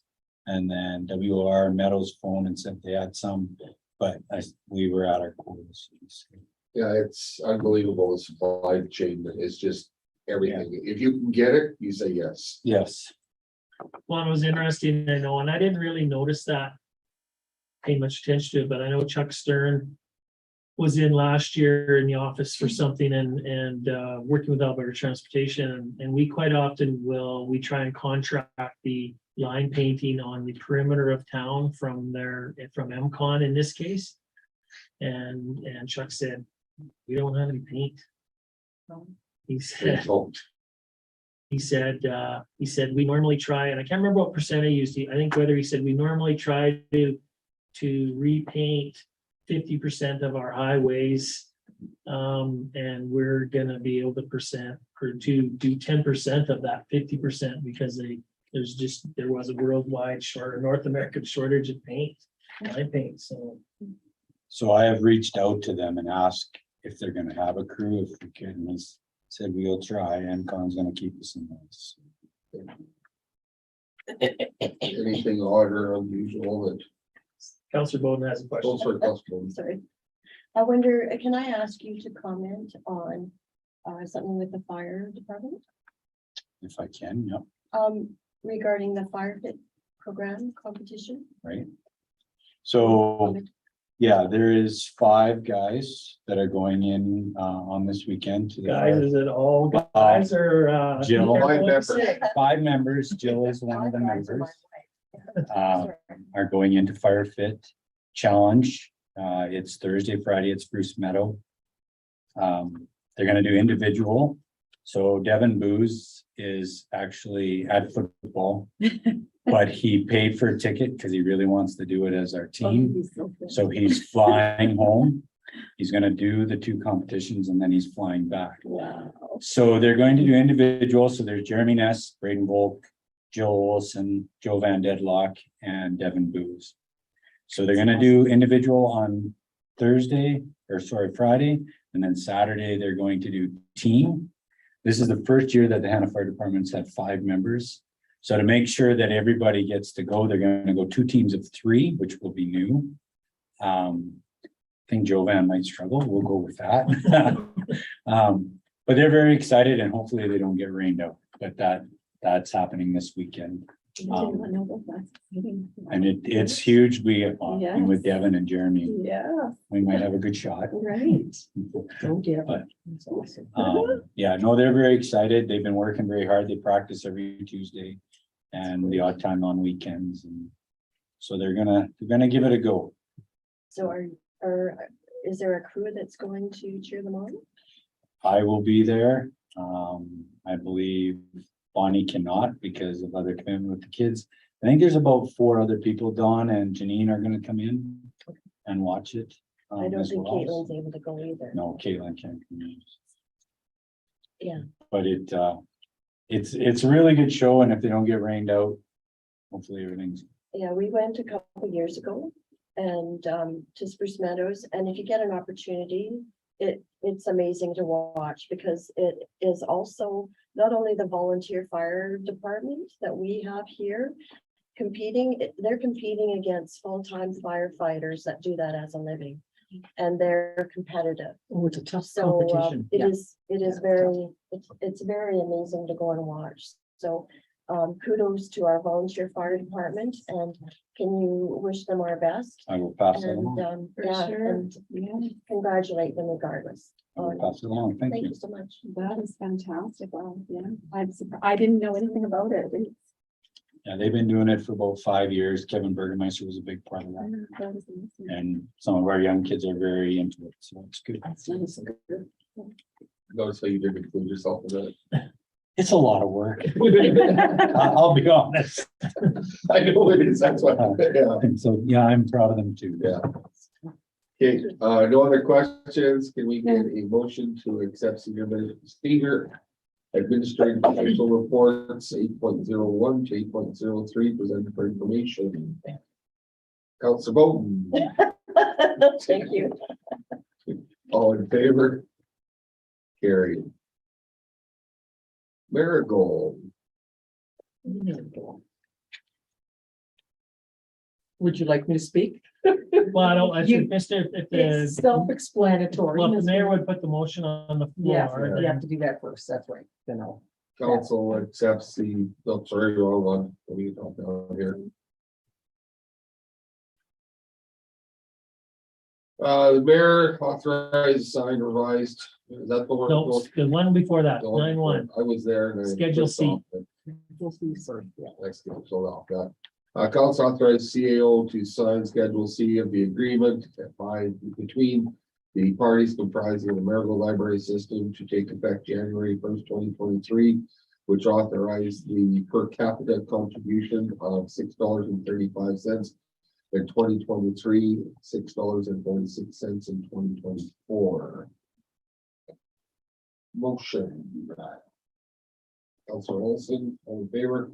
Oh, sorry. I Question. think Sorry. Councilor Murphy, whether you Yeah. wanna add anything to it? The documents are self-explanatory because if there's one thing Marigold does well is promote themselves. So it's wonderful. I don't have to, it's all in there. There is not a question to be asked. It's perfect. Go ahead. Councilor Bowden has a question? Yes, darling. See, there is a question. to be asked. Will there be volunteers allowed back into the Hanna Library? Well, First, this is about Marigold Library Systems, which has Nothing to nothing do with that? connected to, they provide support to our library. Okay, But on a side note, yes, it will start in September. And Okay. we're gonna have some kind of a get together prior to that. What we're doing at the library is ensuring there's policies in place Mhm. for the volunteers because some overstepped their bounds and took on things that were not acceptable for a volunteer to do. yeah, were I think several. that might have been supervision that might have failed to provide the guidelines for the Well, there volunteers. were no guidelines, Yeah, which was one of the, exactly, so yeah. prior to having any more volunteers in, Mhm. no volunteers in until the guidelines are in place, the policies are in place, and they've agreed to them. Mhm. Because it's very hard to manage a volunteer who's doing this when you're asking to do this, but there's no policy in place. Right. So it's to protect everybody. Well, and also our volunteers help subsidize some of the expenses. How many employees is with the Hanna Library? There are a total of the director, the interlibrary loans person are the two full-time positions. Okay, And then there are, in the summer, we have students in that provide assistance for the summer reading programs. And then on top of that, there's a couple of other programs that we hire students for through funding. We're waiting for some of that funding to come in. And then the rest is volunteer. okay. Most libraries run on that basis. Mhm. It's not that the volunteers were replacing employees that were not being hired to save Right. money. Right. There's no money to save. It's a very, really an inexpensive program considering the benefits that the town residents get for having that. Mhm. And it's not just Hanna, special areas, Delia, they all come to Hanna. Mhm. Yeah, I So- guess that was my concern because they are increasing. And although it's minute, they're increasing. And with the volunteers, we've had volunteers that have worked for years Mhm. and done very well at doing that. So it's unfortunate that because of certain situations, the others are penalized as well. So I'm excited to hear about the volunteers coming back. Oh, but just to Yeah. reassure, no one was being penalized. The pandemic, we had to stop having volunteers in. It was the law. That Right, was the were- provincial government. The provincial government said they're out. And many of the libraries have not started having Okay. volunteers in yet. Mhm. But the volunteers don't decide that, the library does. Okay, And then the library will do things in due course right. to avoid some of the problems. Unfortunately, the information that's also flowing out from some of the volunteers is not always accurate. Right. So you have to take everything with a grain of salt. Yeah. But they were not employees, but they must be treated as such, an Oh, I unpaid agree. employee. So I that's why agree. the policies are gonna be in place and they're working on them very hard. Yeah, make no, sure they're in no, place and first. I strongly agree that there should be Yeah. guidelines and policies in place for them to govern.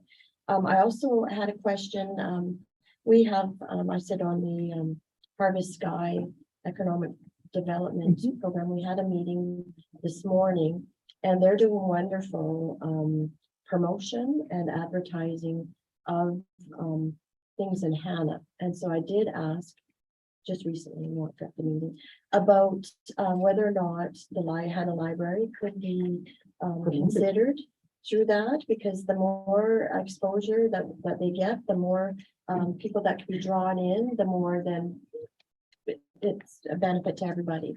And was told that if there's information that you want, or Marigold wants to submit as far as the Hanna Library, to let them know. And I think you would be amazed at some of the promotion that might be. And again, the Marigold Library System manages the electronic systems that are used in libraries, like the track system, Right. as well as provide expertise in areas. That's what the Marigold Library System does. But the library board and our municipal library does not report to the Marigold, they report to town council and are managed locally. So it's very important that we differentiate between the two, because the Hanna Library System could function as a library without even being part of the Marigold library system. It would be a shame.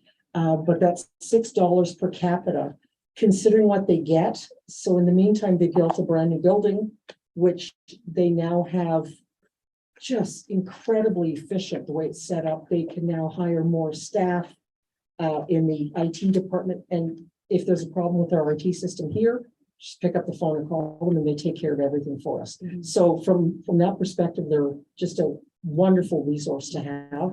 But the local library, especially with our new director, who's just so vivacious and wonderful to deal with, that would be a wonderful idea. Would that be through Mr. Nicola? Yes, yes. And so, whether it is through maybe it should be through the Hanna Library. Well, I'm on the board Yes. for the library, for Marigold as well as the library. So what I will do is I will bring it up at our library meeting and I'll speak to the director and possibly have her Yeah. deal directly with Mr. Nakota. I think that would be So that great. sounds like a better avenue. Yeah, because again, she's spot on. Well, it's just the work that they're doing with the marketers and it's just so professional. I think you would be amazed. Oh, and I I've think you would- seen some of the I think it videos would and I'm do impressed. Yeah, Hannah wonders. that's a great idea. Thank you for that. So just to comment, Mr. Mayor, so in the background, we talked about population figures. So I'm not sure, using our 2559, and the increase would be approximately $300 per year. But we're not sure what population they're going to use because the province has their own population system now that they're going with. So they're not necessarily, in the past, they would take the federal census number and upload it into their system.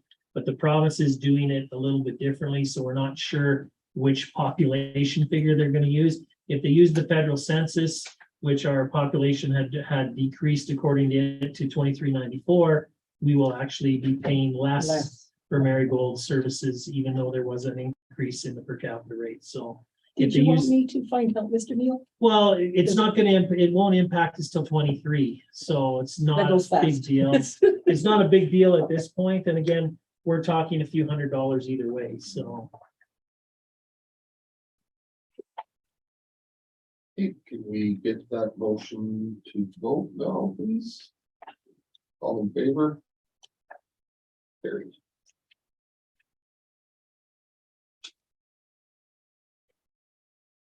Nine point two.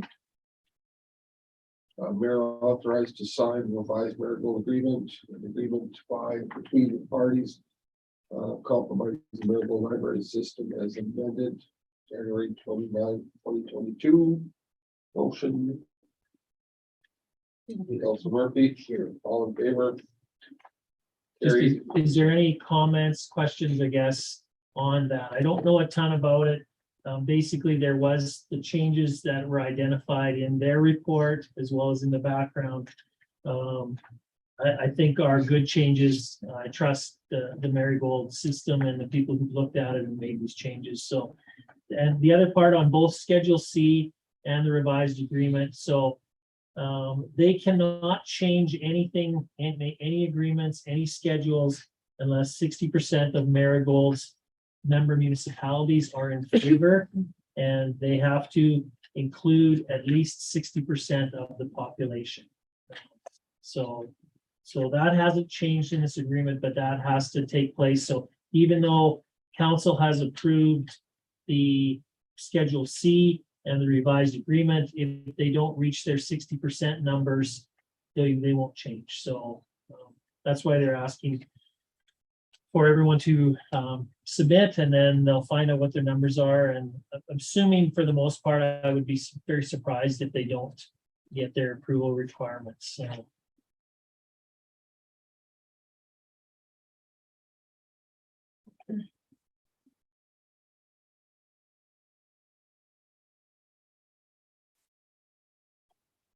Just waiting for my second part to download. here. go. We're on to part two of the package.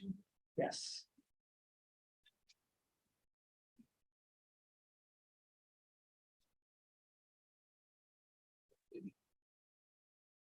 Also, as quick as the Wi-Fi.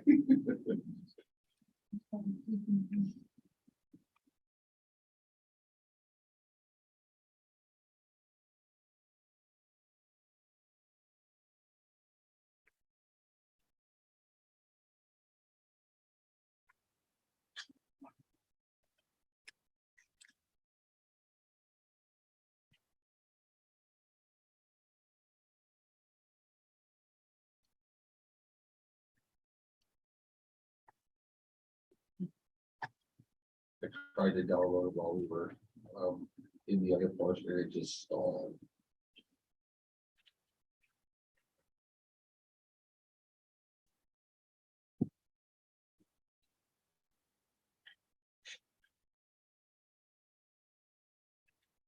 Okay, motion to accept the annual reports and profile document provided by the Marigold Library System for information. Motion.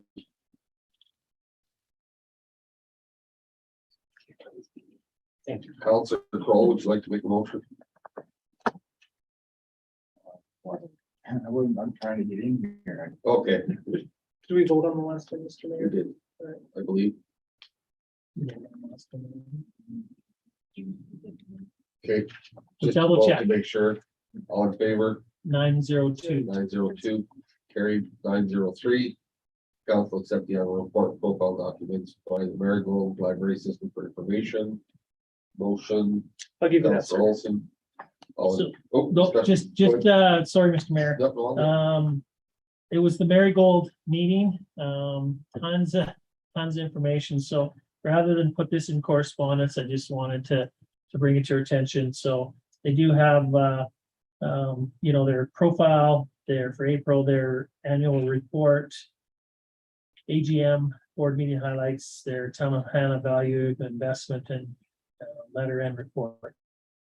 So good information, so. And I've attended all the meetings. They certainly, if they're hiding behind something, they're really good at it because my former lawyer from Strathmore is now the chair. So if he gets it wrong, we're in big trouble. So. I'm still downloading, so 9.04 2020. Sorry. Vote, sorry, yes, need to vote. All in favor? Carried. 9.04. Audit services proposal, I just thought, too, the heck is that? what's that? My internet just. I feel much better than I swear, Ross is messing with us, I am positive. They must have all expired today because of the last meeting. It must be like 6 months I ago. can't even. Okay. Let's just take a quick recess, and let this catch up. How's that sound? Okay, we'll just go to recess here for a few minutes while everybody can get caught up. I can't get in. Yeah, because part 2 from 9.03 on is part 2. Yeah, it's a little bit. Yeah, you're still on part 1.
Okay, now that everybody's caught up to Council Warwick, Thank you. I have to give the record if you did deserve. So we are now at 9 point, so we can come out of recess. Okay. 9.04 audit So services. just wait a second, Mr. Mayor. Sandra's slipped out, so. Oh, sorry. She was hiding behind Council Warwick, so. I think she was anticipating it was gonna take a little bit longer. Yeah. You turn the air conditioning on? Thank you. I had a moment. She looked over and I was covered in sweat and it wasn't just you. It wasn't just you. I was willing to take it for us. Take it for the I team. am hot from my toes up. I never said that. 72. Yeah, it felt warm in here tonight. It was 76. Oh, my. I just put it down to 72. What are the budget implications here? Yes. Exactly, right? Power. Lights off. A happy counselor makes everybody else happy. And if I'm hot, it's just not Okay, good. now we can go, Mr. Mayor. Okay, 9.04. Council accepts proposal of Ascend LLP chartered professional accountants to provide audit services for the town of Hanna for the period commencing in the 2022 financial year. Motion. Councilor Golden. So, Mr. Mayor, this is one we have not gone out to tender. As you can see, we've worked with Ascend in some form for over 25 years, from Ellen Anderson to Endeavor to Ascend. The last time we did a request for proposals was in 2011. And there were 2 proposals received, Endeavor and one from an Edmonton firm.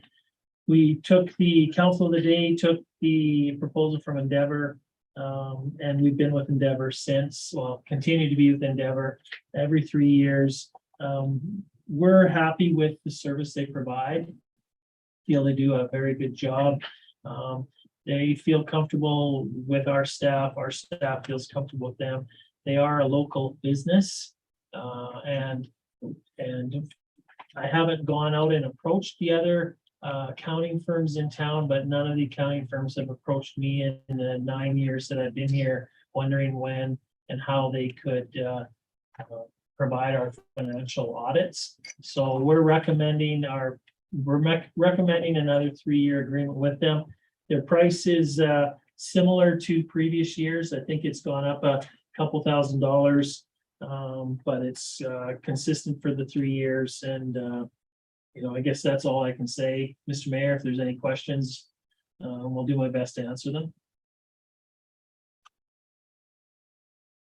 No, I'm good. If you're satisfied with what they're doing, then I'm. No, we've been very, obviously been with them for that many years, and Do we know if the other firm does municipal audits?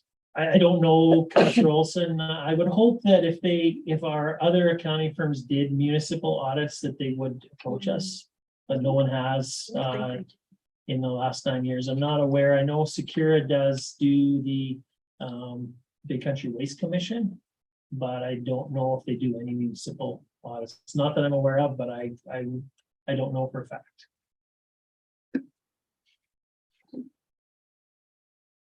No other questions? Can we get a vote? All in favor? Carried. 9.05 assessment services contract renewal. Council authorized CEO to enter an agreement with Municipal Property Consultants 2009 Limited, provide assessment services for the town of Hanna for a team term effective June 13, 2022 to June 13, 2027. Based on a proposal date of May 9th, 2022 to provide assessment services for the town of Hanna. Same thing, Mr. Nill, they've been with us a long time. And Yeah, we need someone to put the motion I'll put the on. motion on the table. Yes, Mr. Mayor. Well, since 2012, we've used Municipal Property Consultants. We've been happy with the work they've done. I think the community, for the most part, is happy with the work they've done based on, knock on wood, we haven't had any assessment appeals. Terry has willingly met with people who have questions and concerns and try to address them. He has a pretty good handle on our community now, having been working in it for 10 years. The price is going to remain consistent for the next 2 years, no changes, and a slight change for the last 3 years of the agreement. I was concerned about if there was an out clause for us, and there is an out clause for us if we required. And the only reason I'm concerned is not about the level of service we get from municipal property consultants. I just know that Palliser, a regional municipal services, as part of their service review and strategic planning is, and Councillor Olson can update if there's any more update, but they have been looking as to whether that's a business entity Palliser may Yeah, it's still an early get into. And feasibility study. so I did want to lock us in for 5 years if in case, you know, Palliser did go down that road and it was an avenue that would assist Palliser and assist us, because granted, we're very fortunate to have Palliser headquartered here. So we want to work with them however we can and wherever we can. So as Councillor Olson said, that investigation is still fairly preliminary. So, but if there wasn't a need to move forward with Palliser in the next few years, there is an option for us to be able to do that. Any other questions? All in favor? Carried.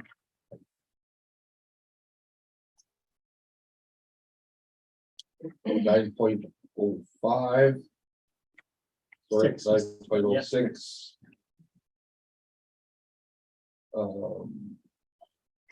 Community Service Board appointment. Appointment of Kaylee Cooper to the Community Services Board as a youth representative for a term ending October 31st, 2024. Councillor Kroll.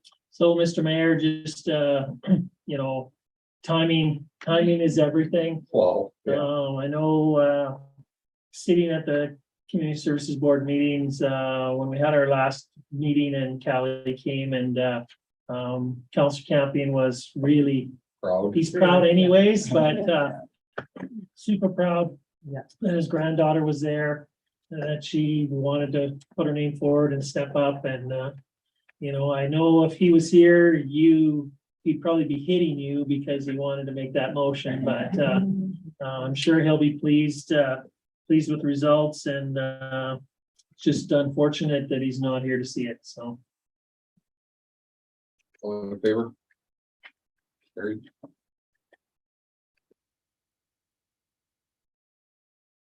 Yeah. 9.7 municipal electricity retail program Power Plus agreement. Council authorized CAO officer to enter into an agreement with the Alberta Municipal Services Corporation to provide the town with electricity for all town operations for a 7-year term beginning January 1st, 2027 and ending December 31st, 2023. 33. 33, sorry. Seems like a long Yeah, time. sorry, and I was, yeah. It does. Councilor Olson.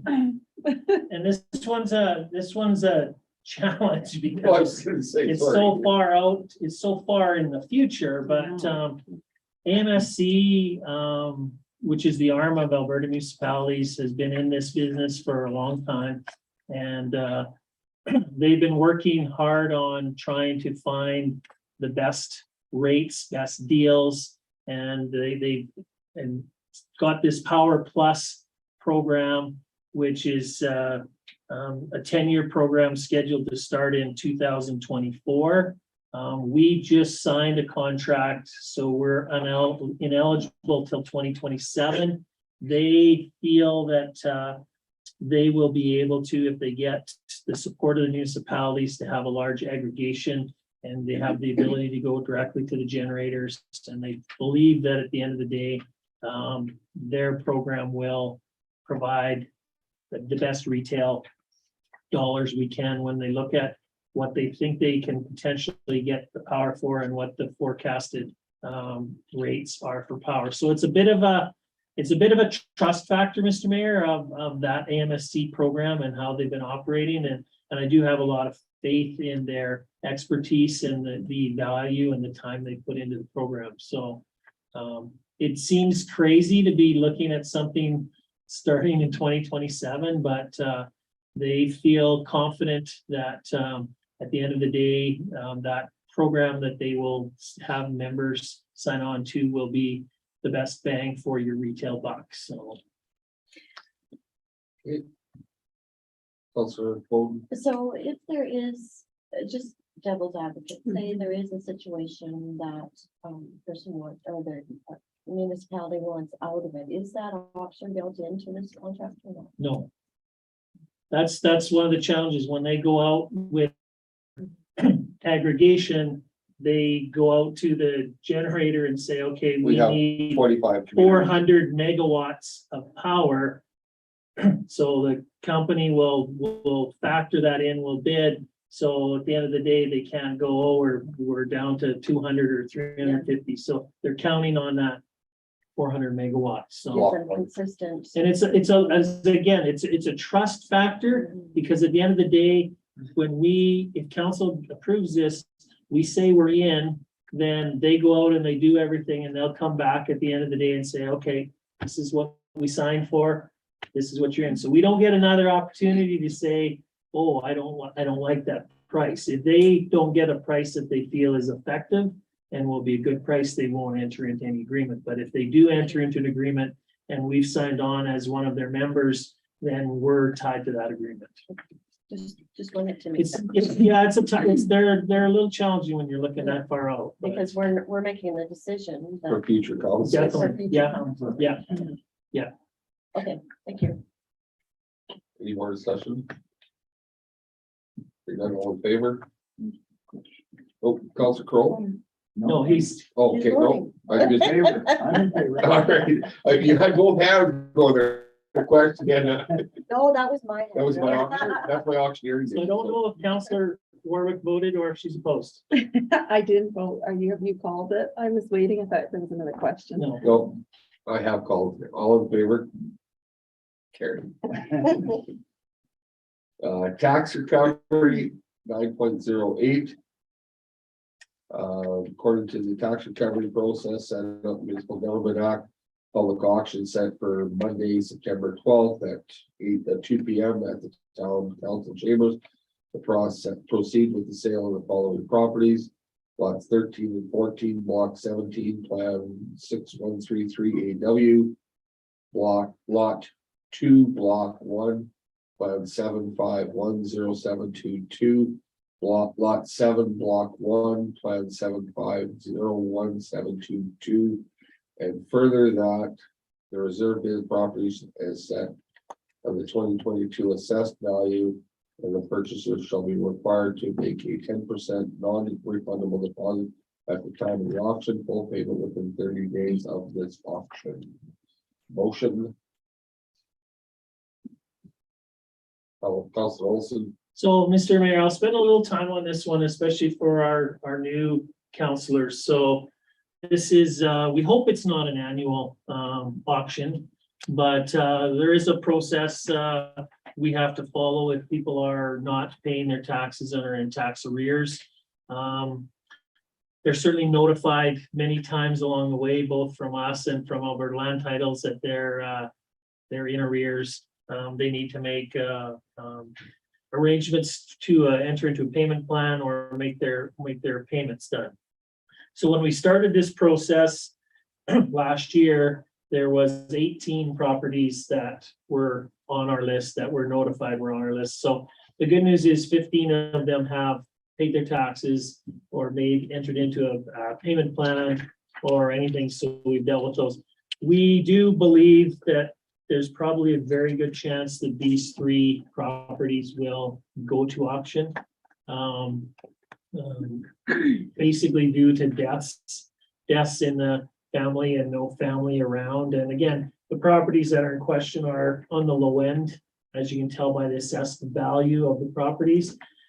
So we will go through the process. I don't believe I've probably in my 9 years here, we've had 3 or 4 tax recovery sales and we've had no bids through the process. And I think people get confused by the word auction. They think it's start low, bid high, but we have to set a reserve bid because at the end of the day, we have an obligation to the property owners that we just don't take $1 for it. So we use the assessed value as our reserve bid. And if we don't have any bids on it, then council has the opportunity to take title to those properties in question. We typically do take title to them, just for the fact that if we don't, they just continue to be in the same shape and nothing happens and we're responsible for them. So we'll take them, and at that point in time, we will list them with a realtor. And we can then take an offer that would be less than assessed value if council so chose, but that would have to come back to council for approval. So I don't know, did I confuse the mayor? He's looking at me, trying to figure out the process. So So can they bid on these ahead of time? Like No. start, just, that's when it opens? they can only, the tax recovery will be called at 2 PM that day. Yeah, and that's. And we'll go through each property and ask if there's anybody interested in putting a bid in on this property. We go through it. No, nobody's gonna. Move on to the next one, whether somebody's gonna or not. So we just go through that. If there's nobody who's attending, or we go through the 3 properties in question and no one's submitted a bid, the auction's closed. And then we'll bring back a motion to council to take title to the property. So we still have an obligation, and I'll use fictitious numbers. So if we end up taking title to a property and we end up selling it, whether it's through the tax recovery process or after that process, and we sell it for $50,000. If the taxes owing on it was 10, we have no right to the additional 40. We have a right to the 10. The 40 will sit in reserve, and that owner has an opportunity to make application to the town to get the difference back. Generally, we don't have that big a swing on any of the properties we sold, but there still is an obligation we have that we can't just sell it to get rid of it. We have to have some sort of fair market value, so. And if after that 10-year period, that money is Yes. still there, then that. Then it money becomes the transfers town's, to correct. municipality. Correct. If no one has made application for the proceeds, then it will become the town's after 10 years. So I'm a little, Confused?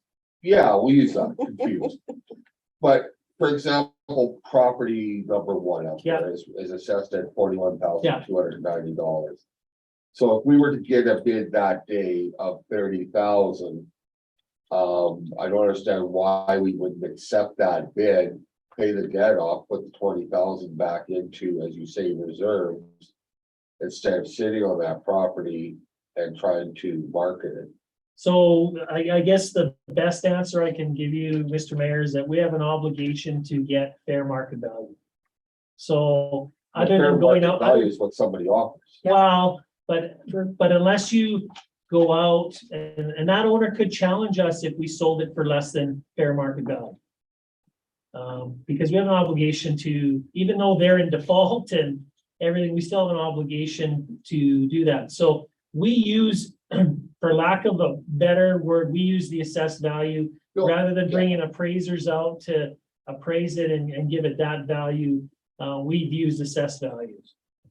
Yeah, I'm just saying that we're not, I prefer not to be in the real Right. estate business. Yeah. And it's no different than a hockey card or a jersey or a car. It's only worth what you sell it for. So, yeah.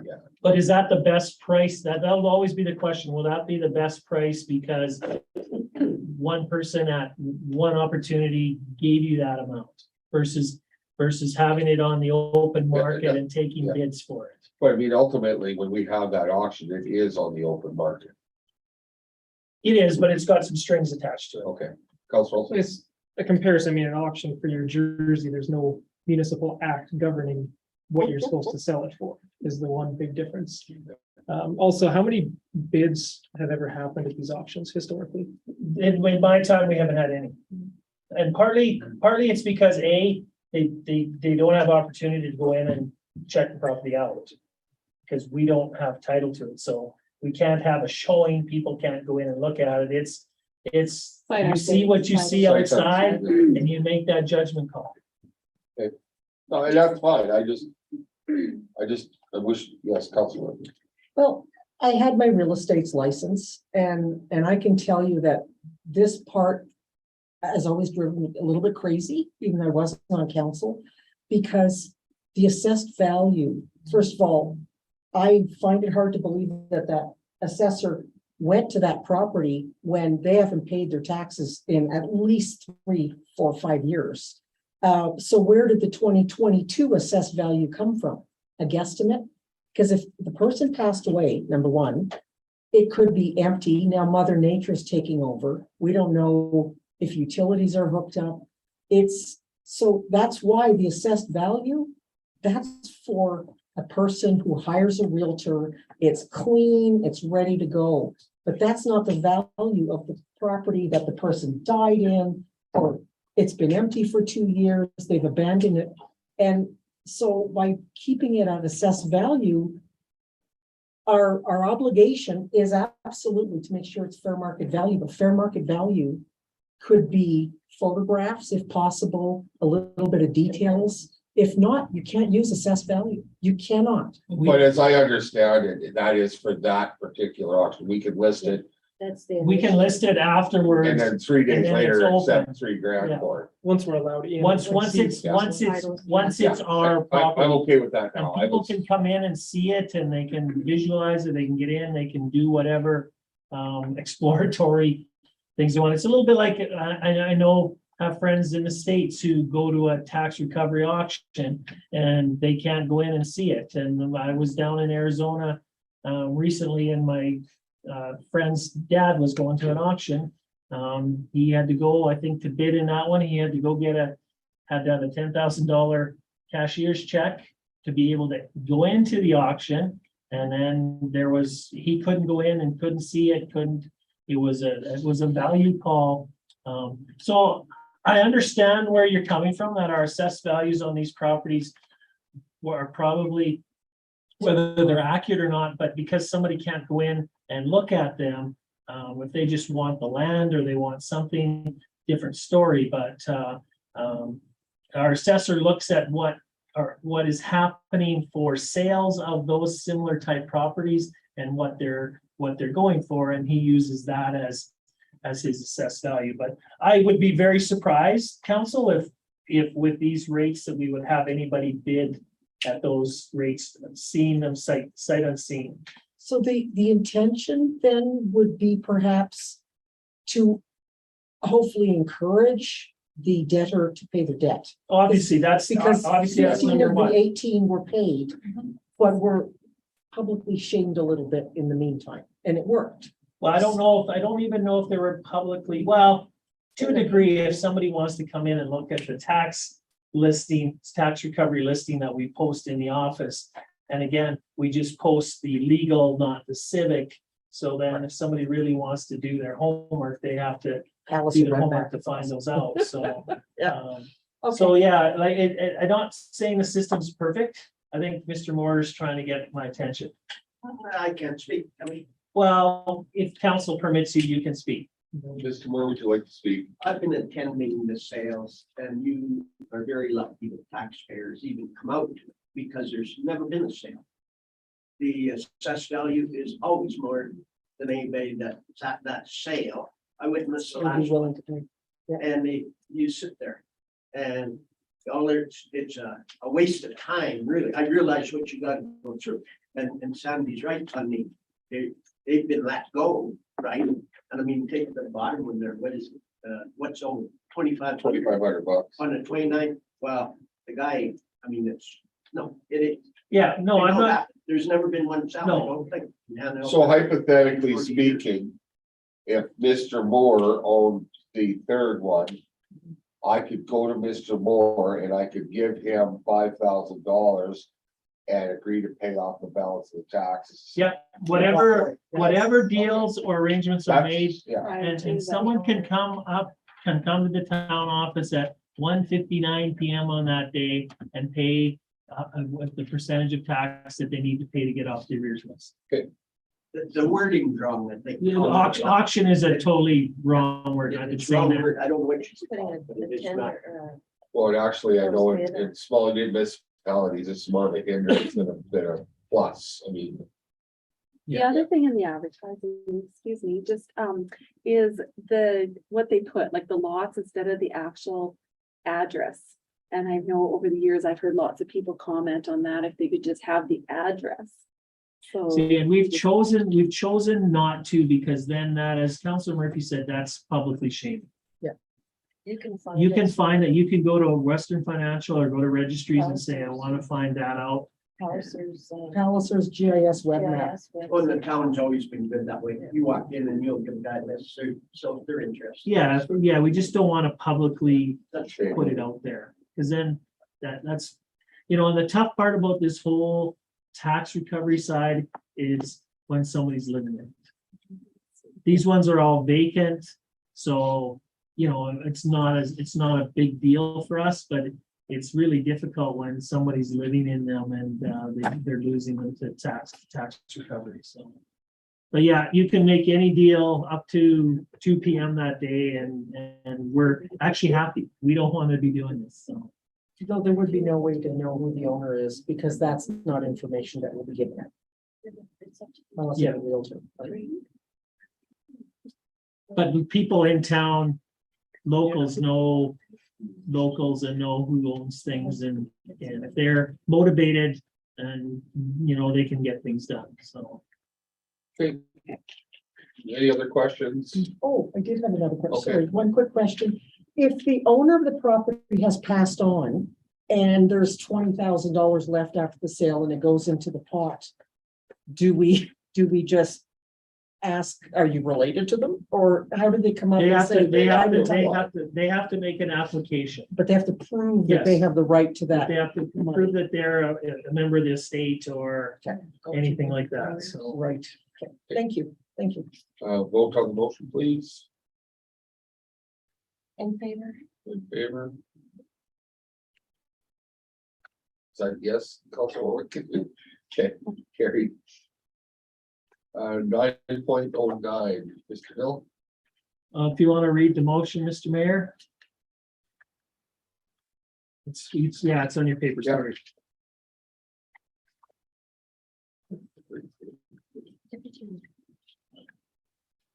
Back to old school paper copy. Attaboy.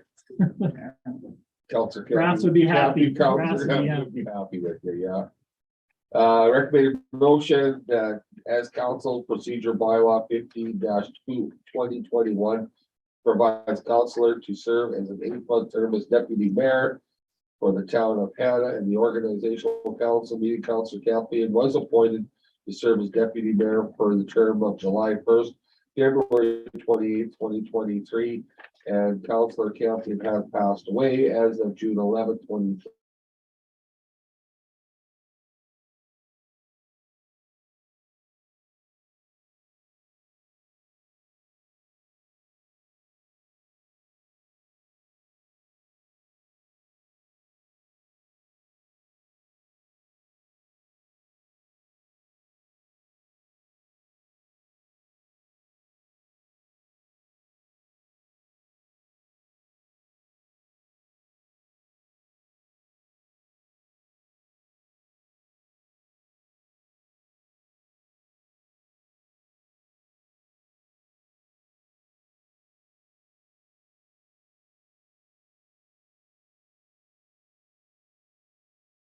To fulfill a role in case the mayor's away. So that's why we've kind of moved Counselor Olson up.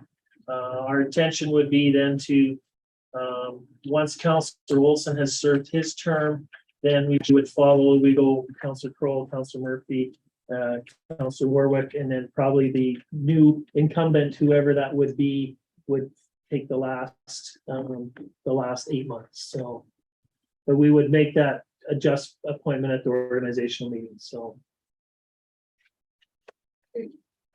Any questions? All in favor? Carried. Bylaws, number 10. Nothing. Council, sorry, No, Yeah. no, number 11, council reports.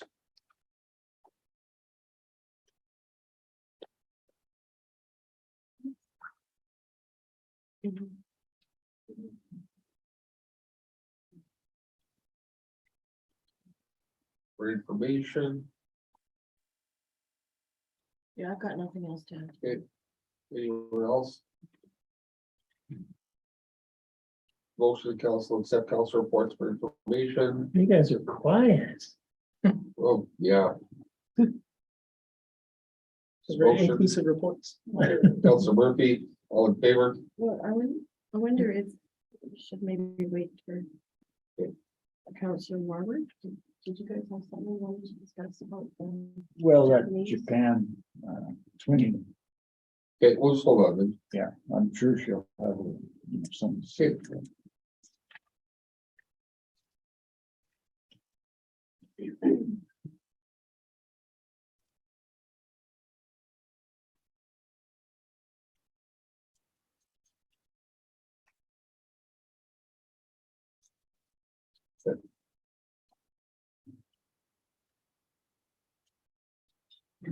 Reading Councilor Campion's report. Yes. It was funny because he had it done early. Because Jen brought it in and we said, well, these are early, there's another week before we need it. No, Dad wanted it in, so. He wanted me to take his computer over to Red Deer for him. Yeah, I can believe that He is. did, Yeah. So he would have zoomed, wouldn't Yes. he? Yeah. that might have been an adventure. Well, it was, like I said, on Wednesday, he was all gung ho and coming, and Friday, I think it kind of sunk in that he wasn't going to be able to attend, so. Did you have anything to add to your report, Council Wallace? Oh, sorry, we're doing reports? Yeah. Sorry, on report. The only thing I will share is, we had, Councillor Crowe and I had the opportunity to go to the Alberta Japan Twin Municipalities Association Conference in AGM in Tabor last weekend.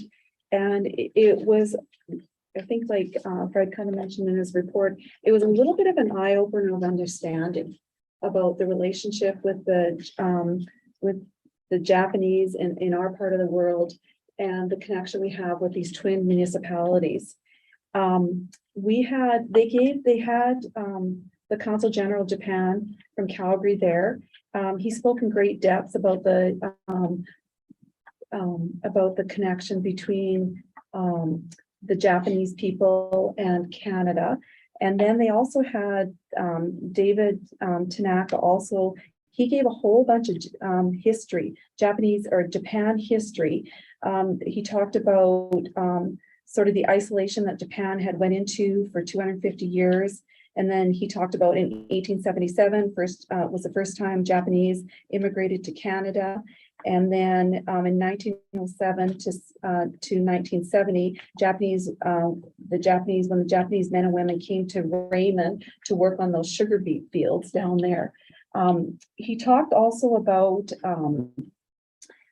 the sort of the segregation between how, when the war began, how the Japanese people were treated in Canada and how they moved them away, especially in BC, from the border lines. They moved them to the interior so that they could protect our borders. And there was a distrust between the Japanese people.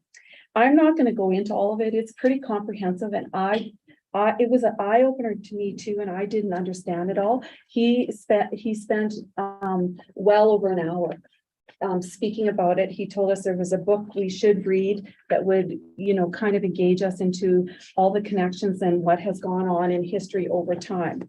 With all of that said, when Councillor Kroll and I walked away from there, we felt that, you know what, it was worth our $100 a year to be connected to this organization and to have their support and give them our support as a municipality.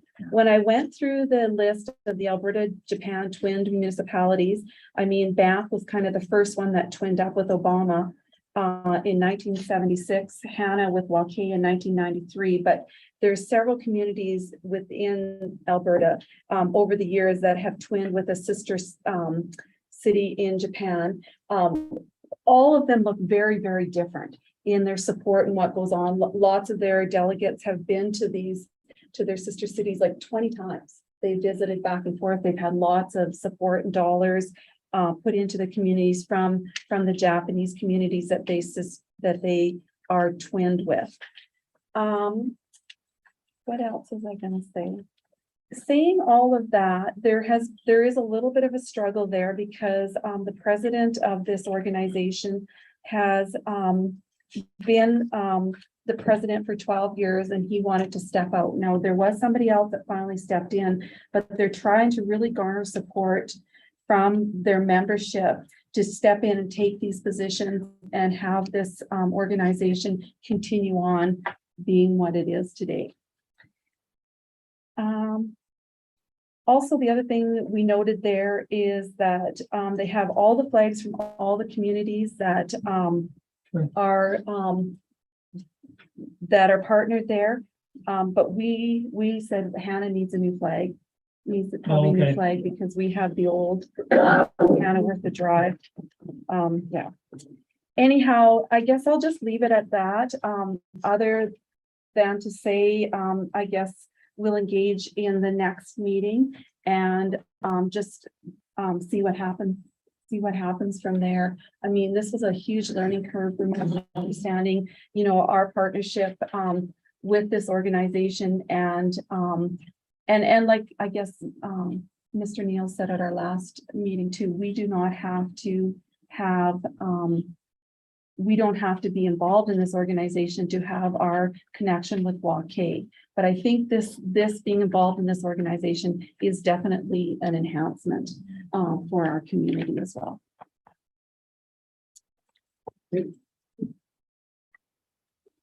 Any more question, conversation? I have a quick one, Mr. Mayor.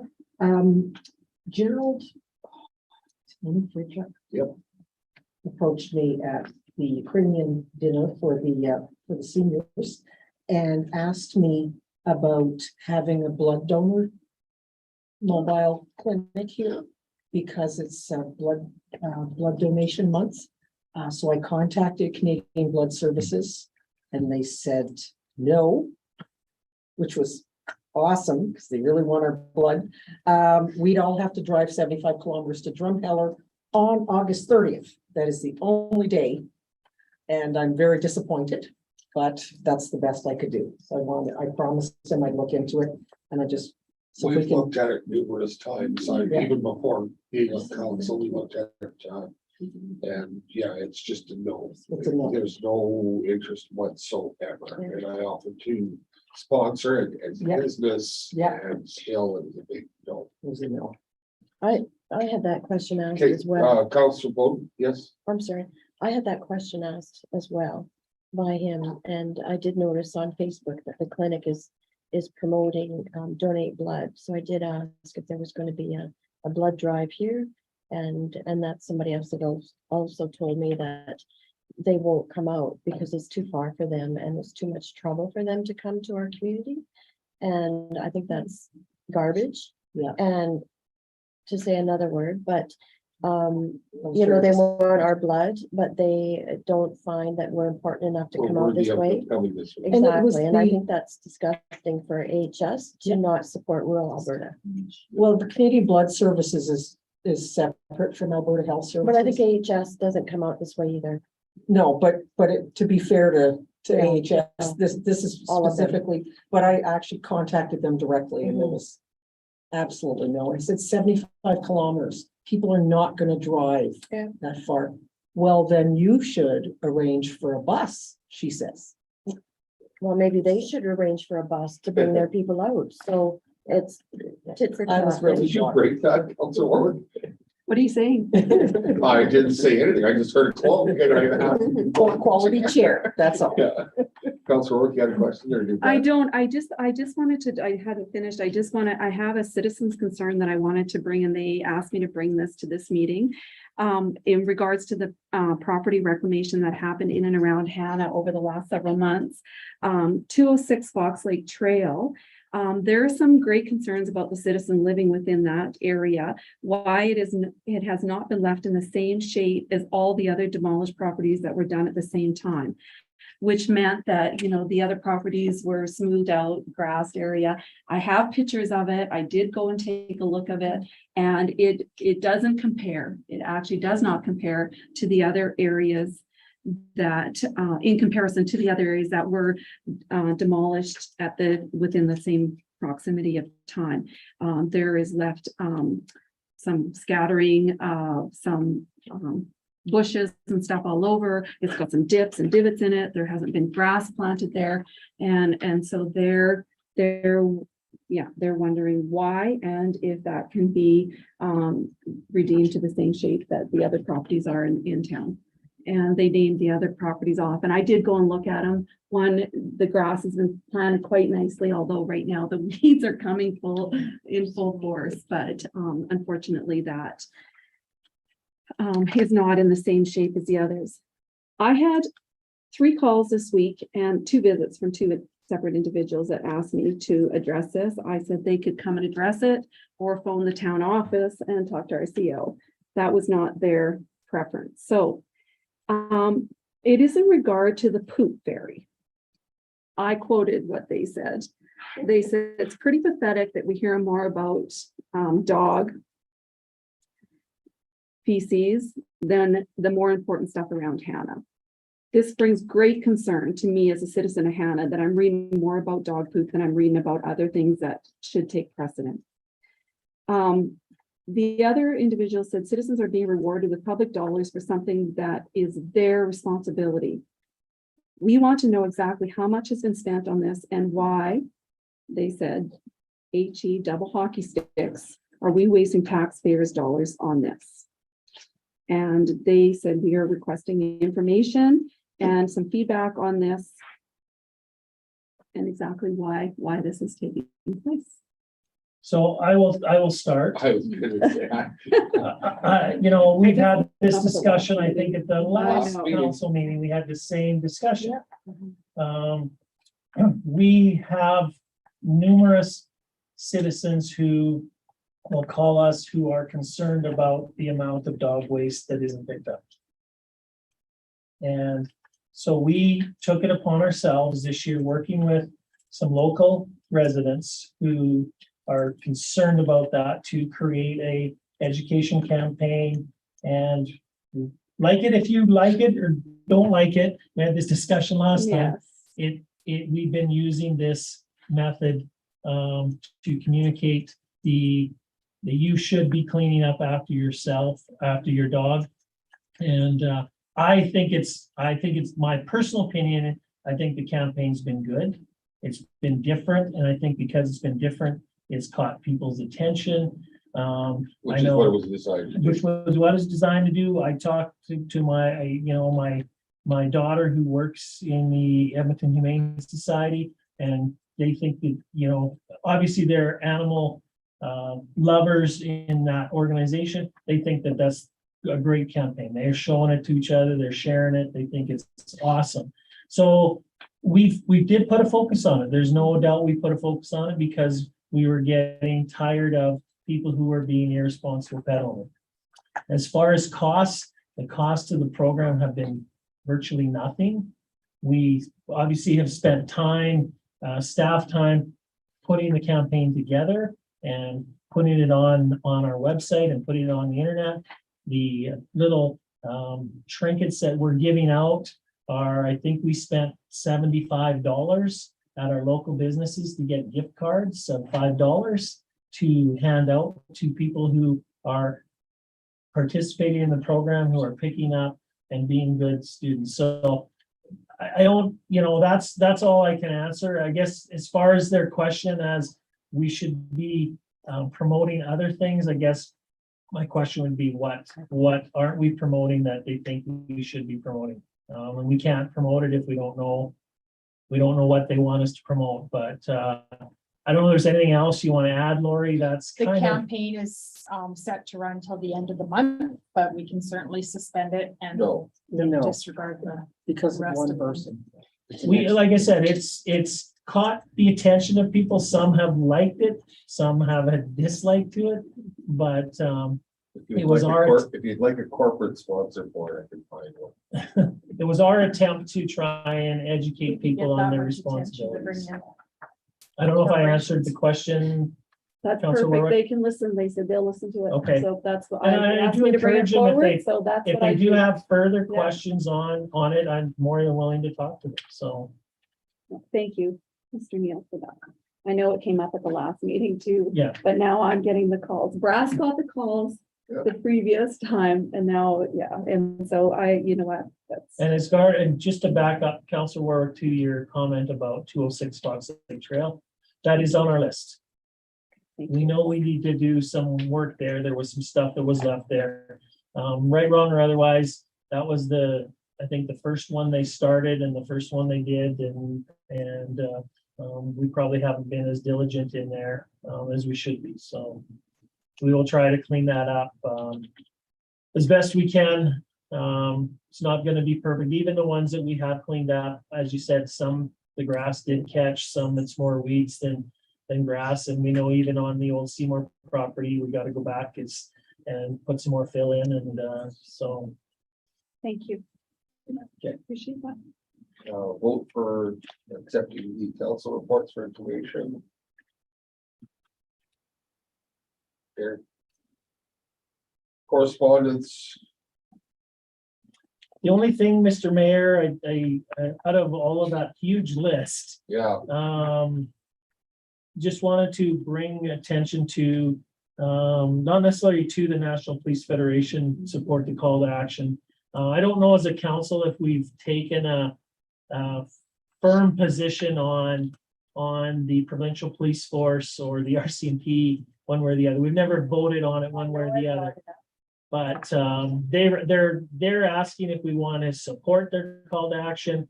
I know the mayor and I have a meeting with the Minister of Solicitor General, Minister of Justice, and Minister Horner June 30th to talk about Alberta Provincial Police. So they are re-engaging with communities.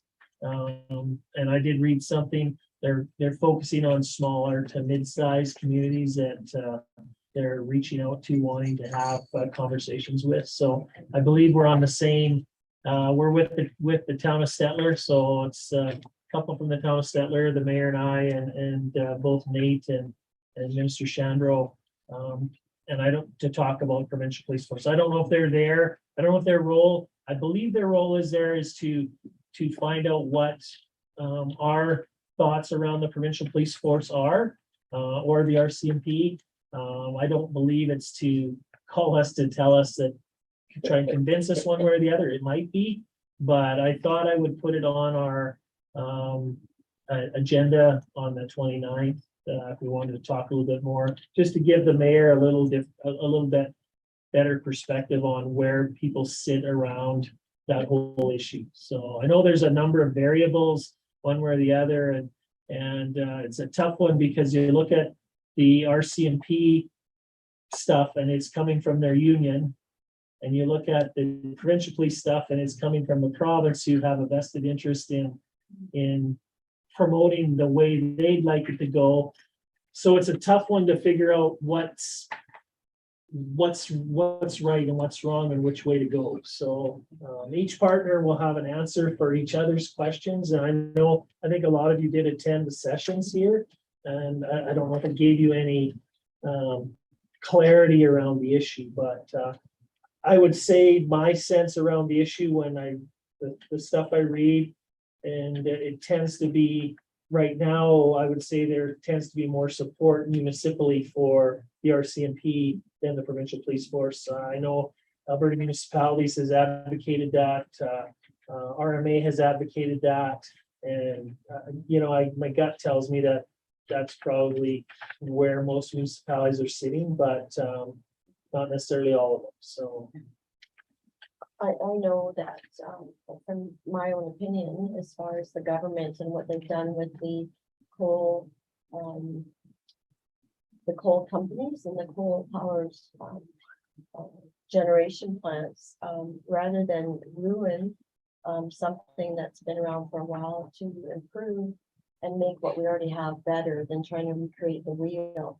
I know there's some areas that they've given them a quote and they are, so far beyond that quote that, whether they'll actually get an end price, I don't know.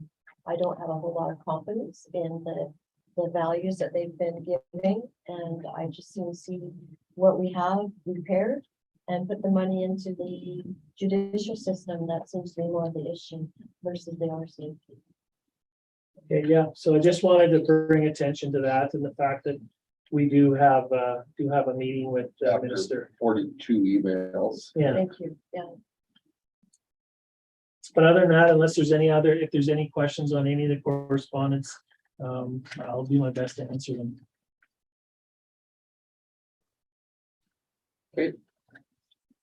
Vote on the motion, please. All in favor? Carried. And I guess we need a motion to go into camera. Olson.